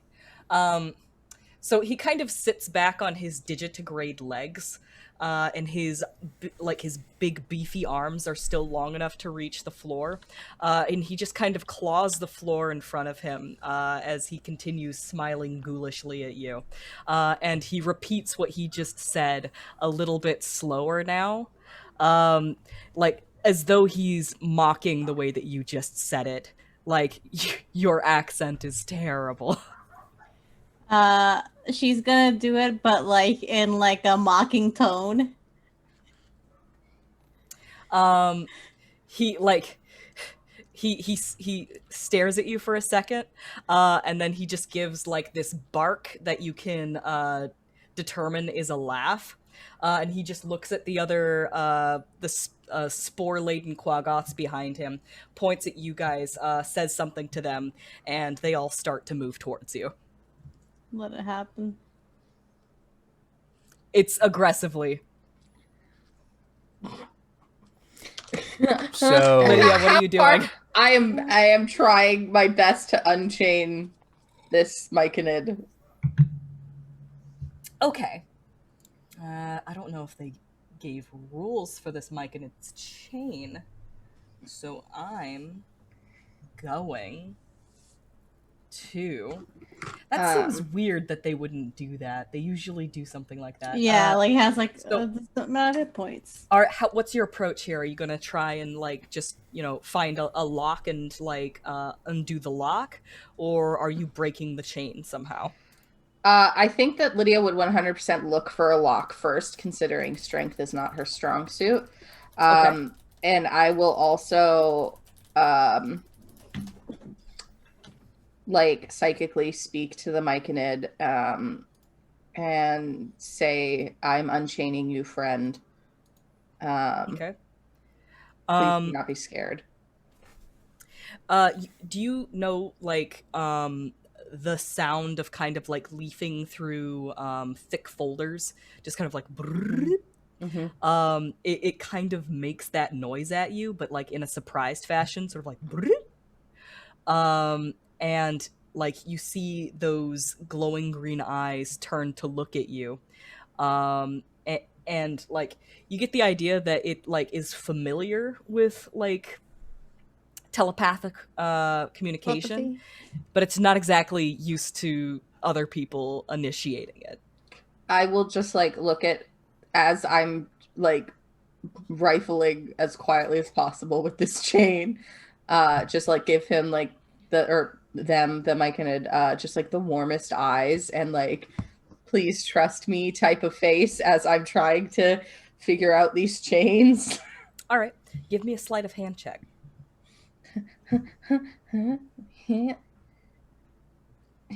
Skills, sleight of hand, at the bottom.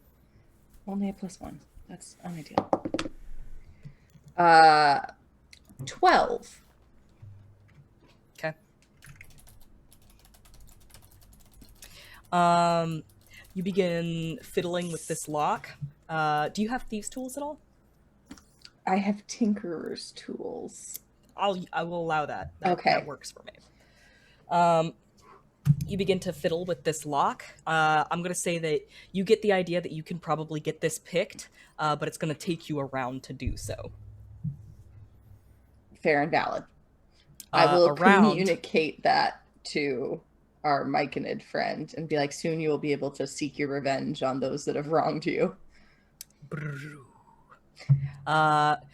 It acknowledges that I'm talking to a mushroom, y'all. readily. And I think now is the time to start rolling initiative because those Quaggoths are beginning to approach Kuori and Hart quite aggressively. Hart, do remember that you have I did advantage. remember. That Excellent. allowed me to have a 17. Lydia got a 3. 14.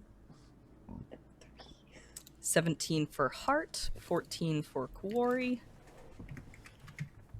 and 3 for Lydia. Yeah. Okie doke. No problems. Nothing to worry about. Hey, it's Click. Oh yeah, sorry. I had to go through my catalog of people. It's just a religious, like, It's like in this world, that's not an Underdark accent. In this world, that's Goblin. goblins. You said they learned from a drow, so it is an Underdark accent. Whoops. Okay. It's an Underdark accent with an Elvish twist. Here we go.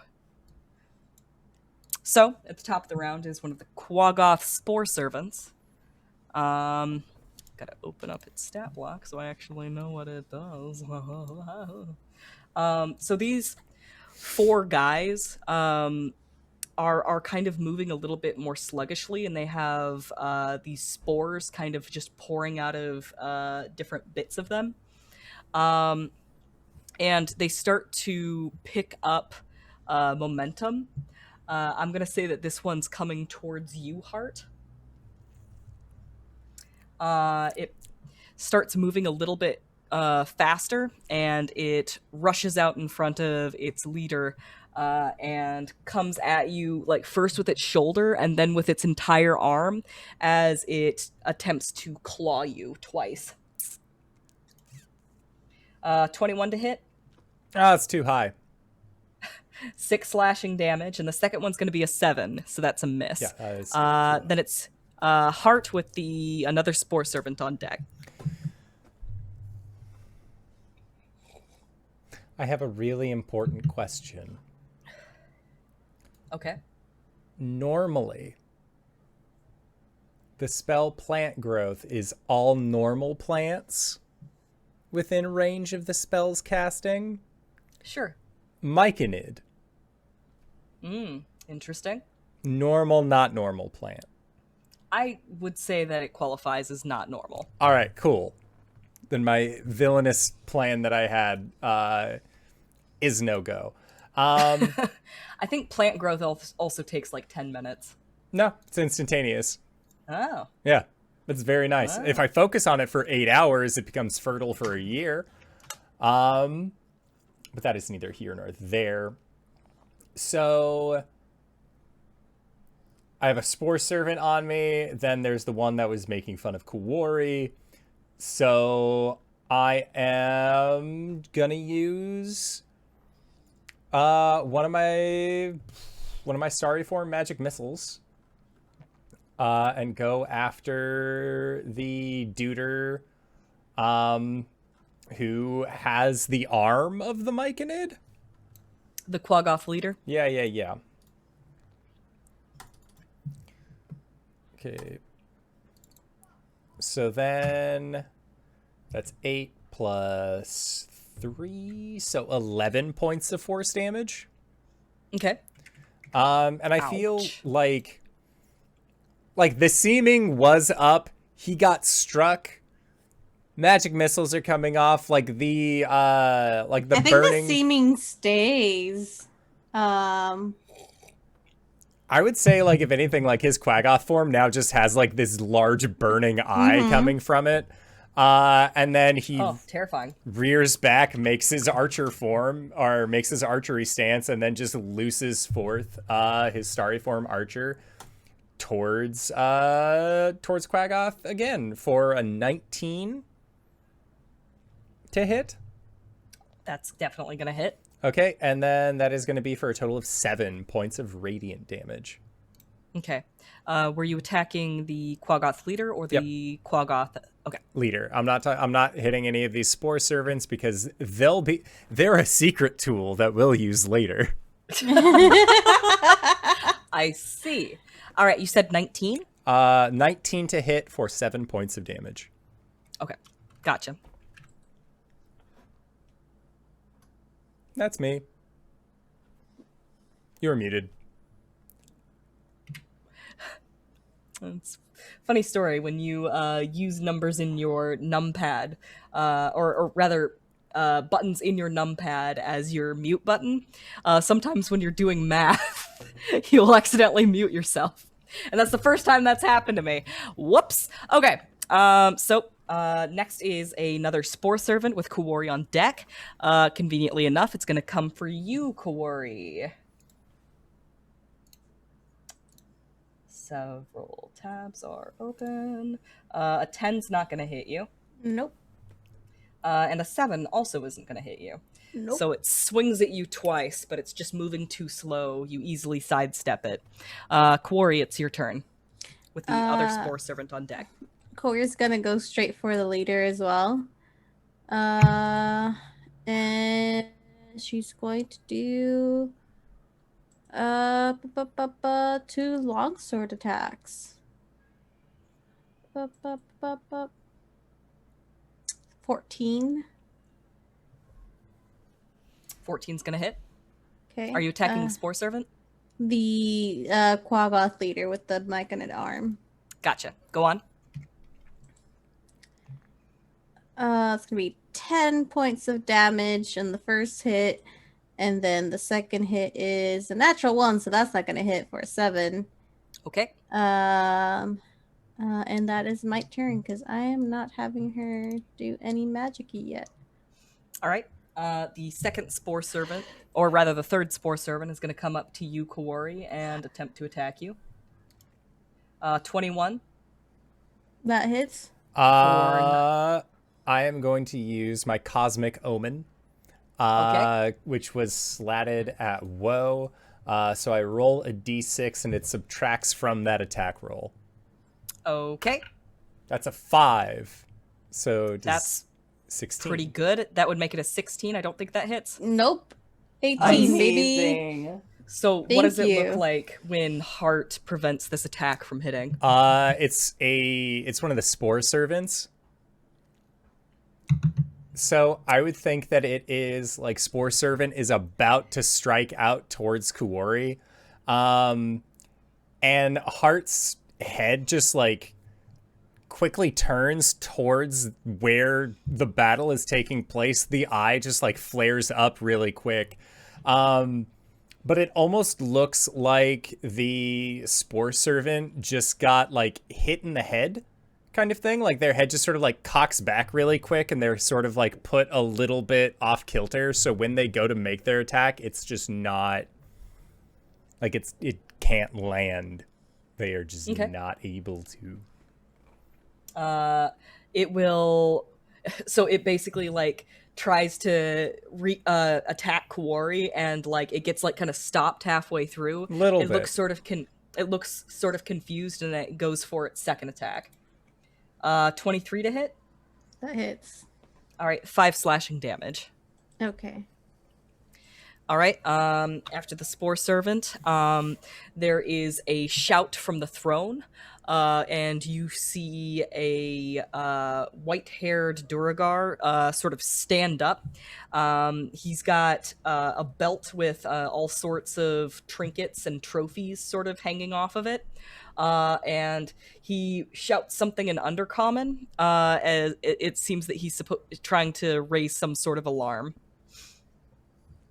And then the Quaggoth leader is approaching. I think that he's going to identify Hart as the bigger threat. So I think what he'll do is he's going to... He's been hit a couple of times now, you've opened up a few wounds on him with this sort of dark blood beginning to stain his white fur. He's going to sort of reach up with a claw, and he's going to cast Cure Wounds on himself. Dick. Yeah. Not Counterspell. You allowed, won't. they're not allowed to heal. I'm a druid. I don't have counterspell yet. Like Pokemon trainers using potions. Gym leaders aren't allowed to do that. Get one full Lydia heal. sees all. Okay. All right. Yeah. Okay. Just making sure. Doesn't help him a whole lot. What a goober. Okay, that's fine. So that's his action. I don't think he has a bonus. Oh. Does he? Not yet. That's fine. He has an ability that I need to remember. That's fine. Don't worry about it. On its turn, the Myconid Sovereign is going to, like, you see its entire body begin to inflate, just sort of drawing in the air around it. And then it lets out a sort of... it lets out this... poof, and a cloud of spores just sort of juts out and rolls across the floor around everybody. It I think you have a choice not to breathe these in.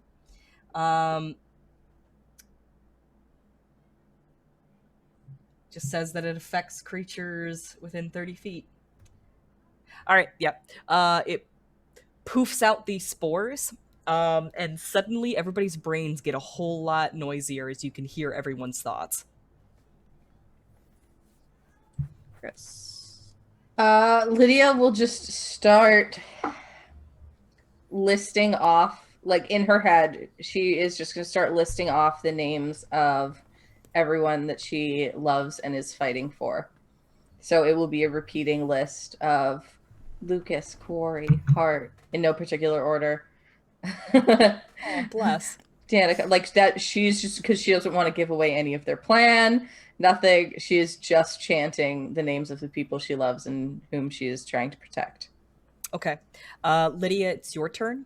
By the end of your turn, you have undone the padlock, and the Myconid is free. Excellent. Be free, my mushroom friend. It begins to sort of like lumber to its feet, standing much taller than anybody in the room, including the Quaggoths. And you, like, it kind of looks at you and goes, and you get a feeling of gratitude from it. The other spore servant is going to realize what Lydia is doing and take a few swings at her. 16? Friend! I am not a... I have to quickly check whether or not I put on my new breastplate in D&D Beyond, because I'm not sure if I did. So please bear with me for just one moment. Yeah, definitely already put it on. 16 does not hit. Well, a 7 definitely isn't going to hit either. This Quaggoth comes at you sluggishly, but you are able to hear it coming and dodge out of the way nimbly. All right, that's it for that guy. The Quaggoth Spore Servant at the beginning of the round is going to take a few swings at Hart, who is on deck. 22? 22 hits. Okay, that's going to be 7 slashing damage, and 17. Cosmic Omen, whoa. For a 6, so that one misses, but I will take the initial damage, which was 5 slashing? 7. 7, okay. Okay. It is your turn, Hart, with a Spore Servant on deck. Okay, sounds good. Same verse as the first. I am going to Magic Missile the leader and then Archer him. There's a motorcycle outside right now. I apologize. So Magic Missile. That is going to be for another 11 points of force damage Okay. Followed up by a modified 20 to hit for another 7 points of radiant damage. Okay.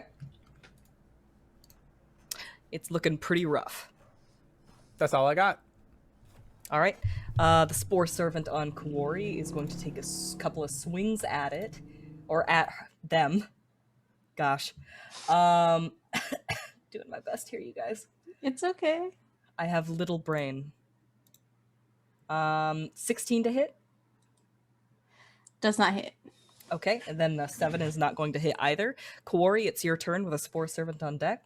Gonna hit that Qui-Gon. I want to keep saying Qui-Gon Jinn. the haughty one, the one that's not a servant. Yeah. That one. 2 more hits with my longsword. 14. Said that hits. 14 definitely hits. That's gonna be another 10 points of damage. Okay. And then a 18. You impale it. And you watch the life drain from its eyes. As that happens, I'm just gonna I'm gonna repeat what is said in a mocking tone. Amazing. As it slides off of your sword, the other Quaggoth that was on you takes the pot off of its back and just pours some spores onto him. And you see his eyes begin to glow green. I hate it. Where is this princeling? Princeling is up on top of... he's still up on the throne. And he seems to be shouting and pointing at you. And you you see him like take a double take when, I mean, like, you guys still have seeming up, right? I feel like she would have dropped it as as she the impaled seeming this thing. drops. He does a double take, and you can tell that he's recognized you, and his voice goes up a couple octaves. Corey's gonna look at him while the Quagga is impaled and just take her sword out, and gonna go to him to hit him. Okay. An 18. 18's gonna hit. Only 5 points of damage. Okay. Just to get him to stop talking. Okay, cool. So that Spore Servant is busy bringing his boss back to life. Nildar, which is the name of this little princeling. Oh, Nildar. What are you gonna do? You've gotten yourself into quite the mess, haven't you? I think he's going to turn invisible. That sounds like something that he would do. He turns invisible, and he's going to try and run away from you. That means that he can't disengage, so you can get an opportunity attack against him. However, it is at disadvantage. That's fine. I'm going to try and actually hit him with a spell because I have Warcaster, and I can use my reaction to cast a spell of one action. Sorry. What am I gonna do?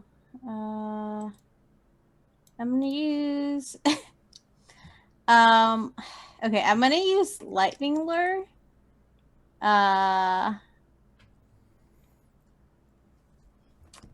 So they well, it says I have to see them, so I don't think I can because they're invisible. So 1 second. I'm just gonna use Firebolt then. And that will be not good. 10 to hit. Nope. Yep, that's fair. He nimbly dodges out of the way. I mean, that was. Yeah, I rolled 2 4s. Yep. All right.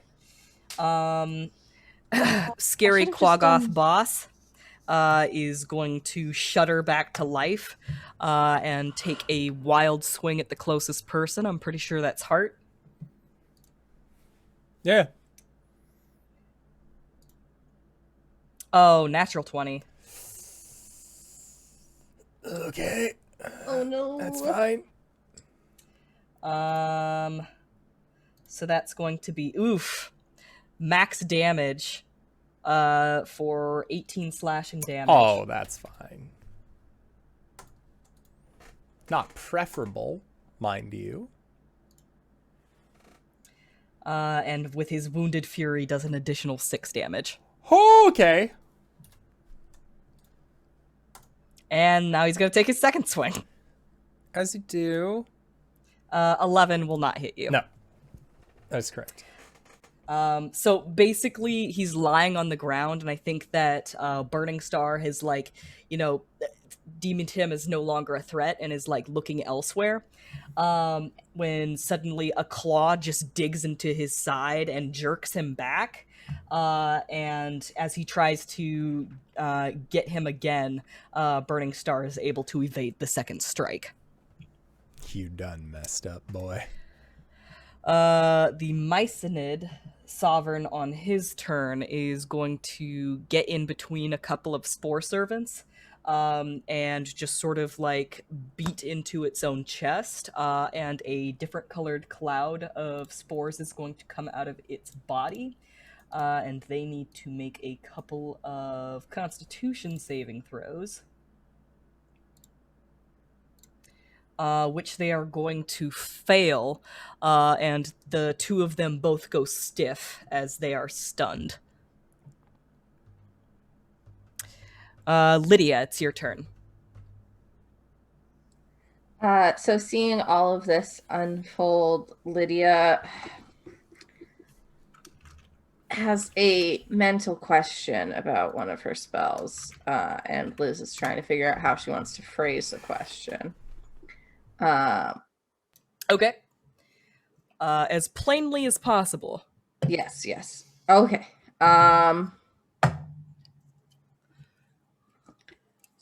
Okay, so it says each creature of my choice that I can see. So I can choose not to attack the Myconid. Myconid. Myconid, yes. So Lydia is going to fly up, but towards wherever like the most central point of the action is. Okay. The Myconid infers to you that it's taking back what belongs to it. Okay, telepathically, all telepathic thoughts are open right now, right? So, yeah, Lydia will just it's the list that's continually going. Like I don't. Gotcha. Lydia doesn't want to give away any plans. Okay. She vaguely attempts to make the same like folder sound of agreement, verbally, but that's about it. Okay. But I've gone back and I've read the effect of the rapport spores. It seems to imply it says they can telepathically communicate with one another. So I think that if you wanted to like pick and choose who could hear you, I think that's totally a go. Oh, okay. Well, then Lydia will try and explain our plan in very quick terms of being like, hey, attack these guys all you want, but as soon as you're done here, can you go to the temple and stop the king that's been keeping you captured for trying to enter the temple type of scenario?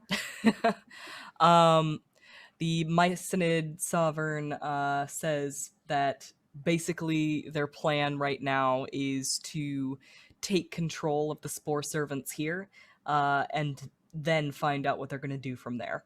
Cool.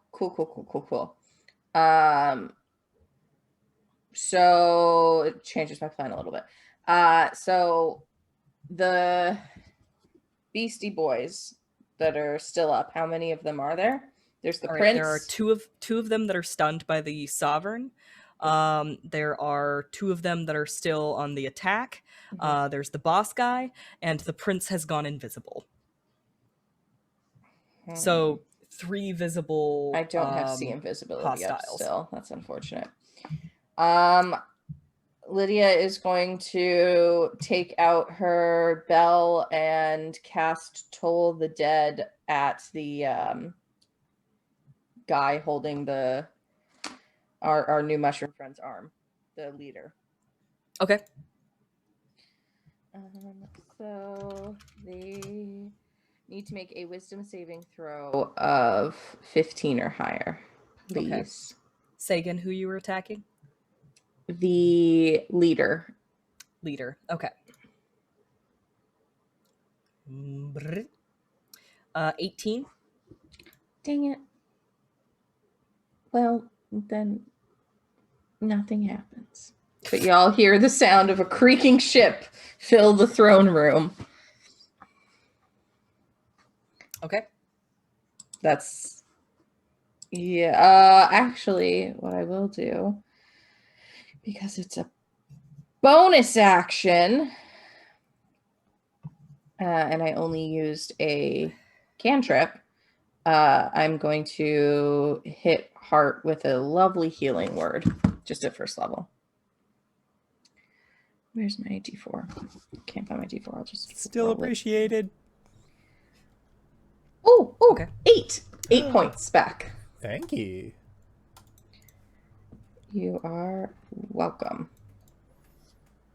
And that'll be Lydia's turn. So she's sort of 30 feet above everyone in the room. Okay.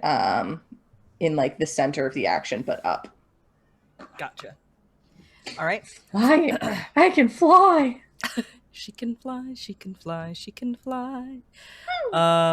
Spore Servant is going to take a couple of swings at Kuori. 23 to hit.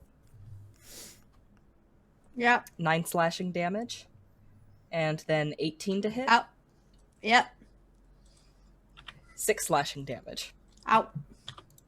Ouch and ouch. Okay. At the beginning of the round, the first Quaggoth Spore Servant sort of shudders a little bit, and its eyes turn the same color green as the spores coming off of the myconid, and it seems to have been taken under control. Hart, it's your turn. So the myconid boss, or the Quaggoth boss who has the myconid arm, he looks fine? He has perished and been returned as a Spore Servant. Cool.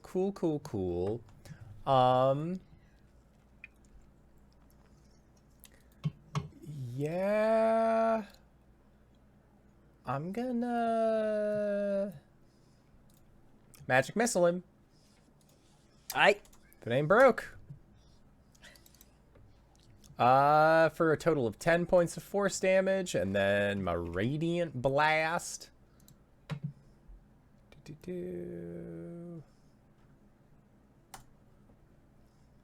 Natural 1. That's not gonna hit. Okay. That's it. That's it for me. All right. Second Quaggoth Spore Servant is going to shudder and become friendly. Kuori, it's your turn. I will still try to suss out this Pringsling. All right. Give me a perception check.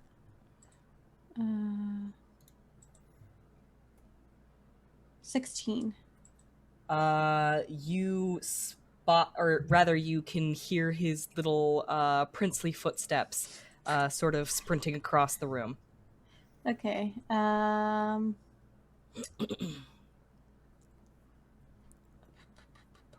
Boop. She is going to. I think it's only one. Oh, it's 3. Sure. I only have first level. I'm gonna cast magic missile. So 3 darts. Do 1d4. 3 things. It's 1d4 plus 1. 10 points of force damage.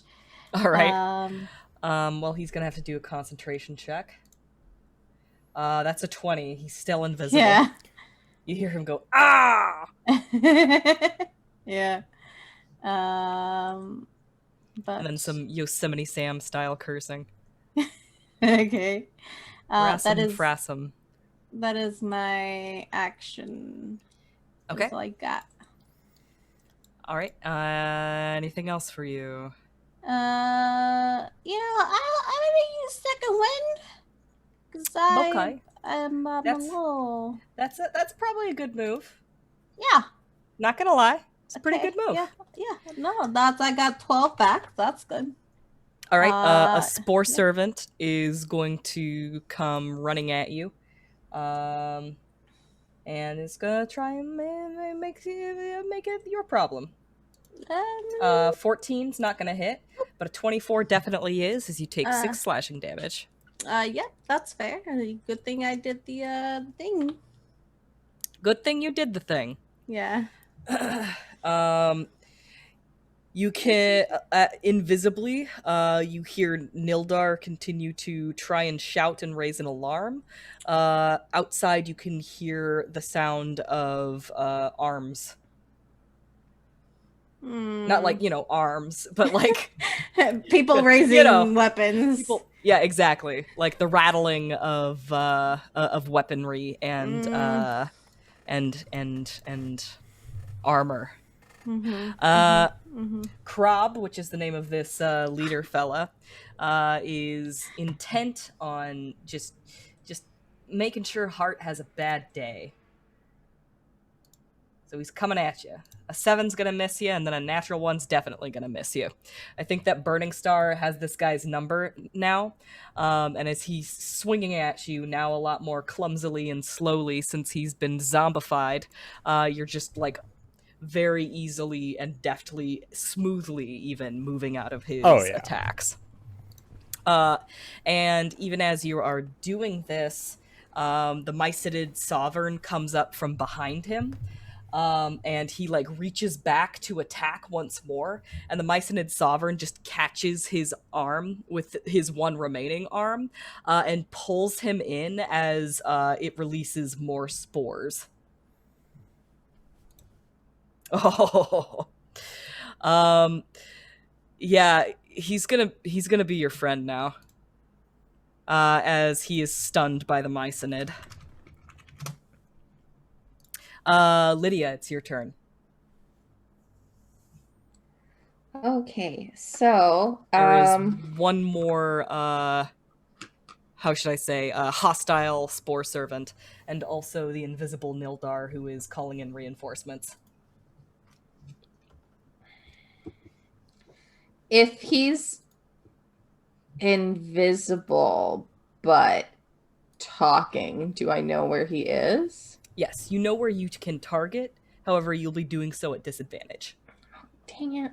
I don't want to use any of my spells. It's not enough to negate invisibility. I'm sorry. I really don't want to use too many of my spells here.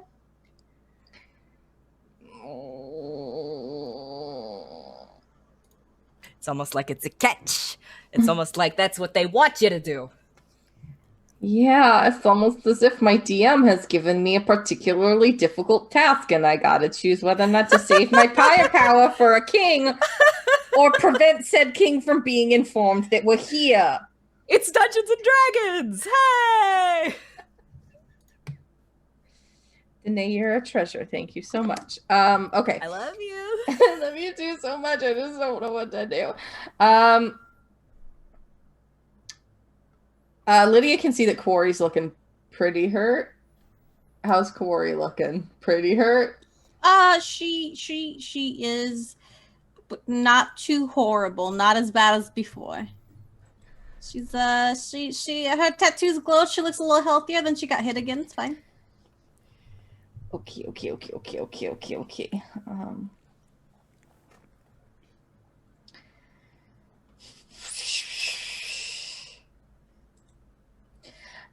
Last question, then I promise I will take my turn. Do I get the sense from the sound of arms outside that the alarm has already been raised? you hear the sound of arms outside, but you don't hear any like alarms going off. Like there's just like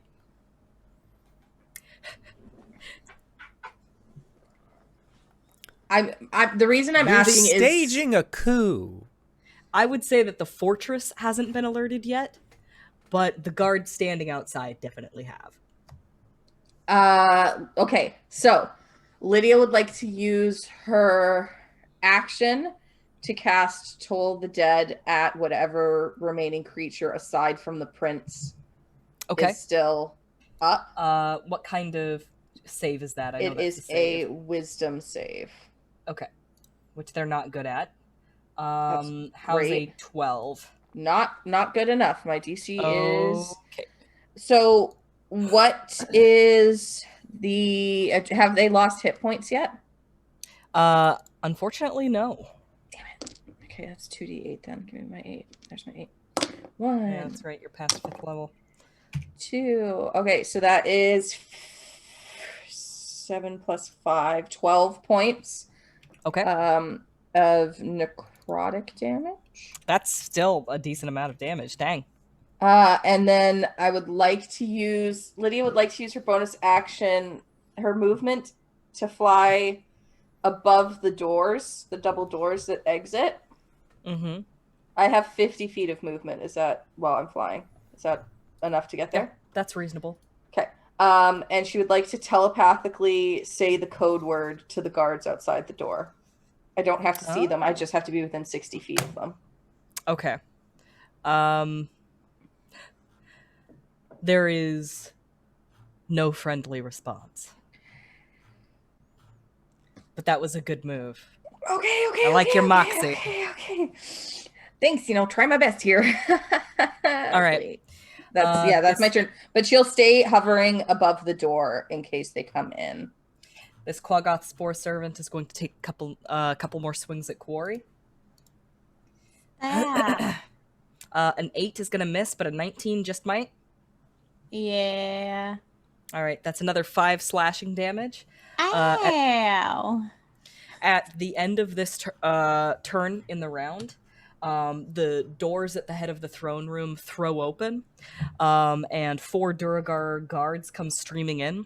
However, they are met by the Quaggoth Spore Servants, now under the control of the Myconid Sovereign. And by stepping forward and grabbing that last Spore Servant, he's able to also wrangle him under his control. And the Sovereign sort of looks to the rest of you and says, "Get out of here, I'll handle this." And you see the Spore Servants and the Duragar begin to fight one another. And I think at that, we're going to call it for tonight. Oh boy, which means next time we pick Boy. up, we're gonna be in the midst of a dungeon siege. Hope you all are ready, because I sure as hell am not. But I never know what to expect whenever Wings is on the channel. Wings, thank you so much for running this game. Where can we find you? What do you do? Hey everybody, I'm Wings, also known as Danae Keener. You can find me at DanaeKeener.com. I do nerdy drawings, mostly related to D&D and a lot of things on this channel. You can also find me at Danae Keener on Twitter. I've got a schedule there that lets you know all of the things that I'm up to. So go and check that out, DanaeKeener.com. Hey everyone, my name's Seaton. If you don't know me already, I've been on this channel for a while now. I feel like I'm becoming a new regular, and that has a little special place in my heart. But you can find me here Sunday nights, and as well, hopefully starting tomorrow, next week, we'll see how things go. You can find me here on Thursdays again.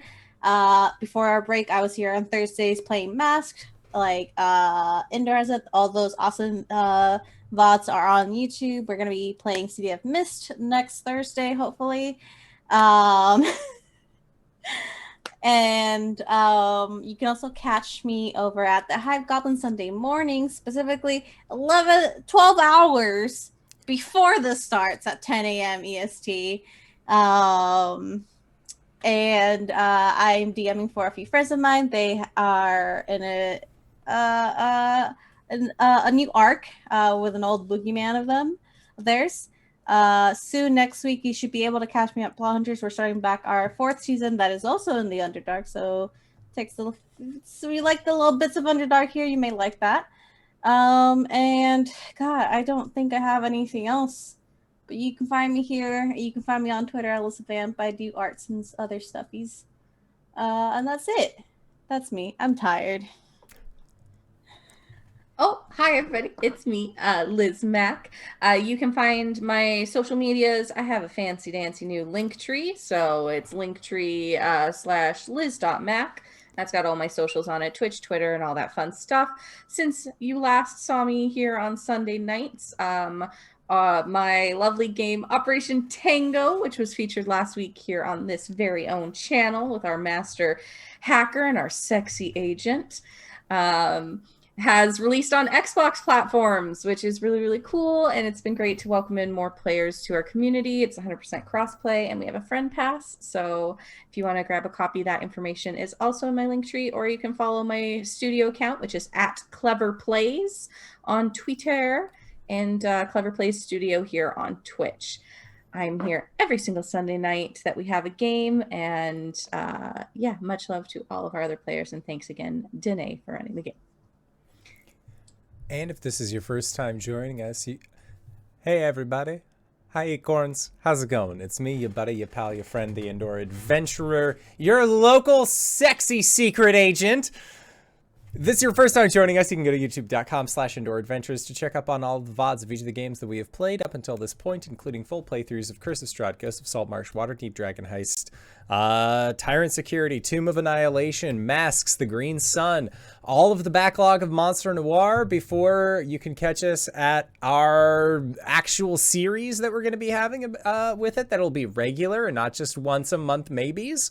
That'll be hopefully starting on this Thursday. We're going to be playing the City of Mists game, so I am looking forward to it. It looks like a really fun system. We got a great crew for it, so come on by. Check us out for that one. But for right now, we are going to be going into our Patreon supported after show called Nights in the Courtyard, where we answer questions not only from each other, but also from the community. So if you have any questions that you'd like to ask myself or any of these other fine folk, feel free to join us on our Discord or post them in the Twitch link or Twitch chat to the side. We will do our best to respond in kind. But with that, I would like to say once again, thank you to Danae for running this absolutely incredible game. Thank you to all these players for putting up with our bullshit once again this week, and we'll see all of you guys next time. All right, everybody. Bye-bye!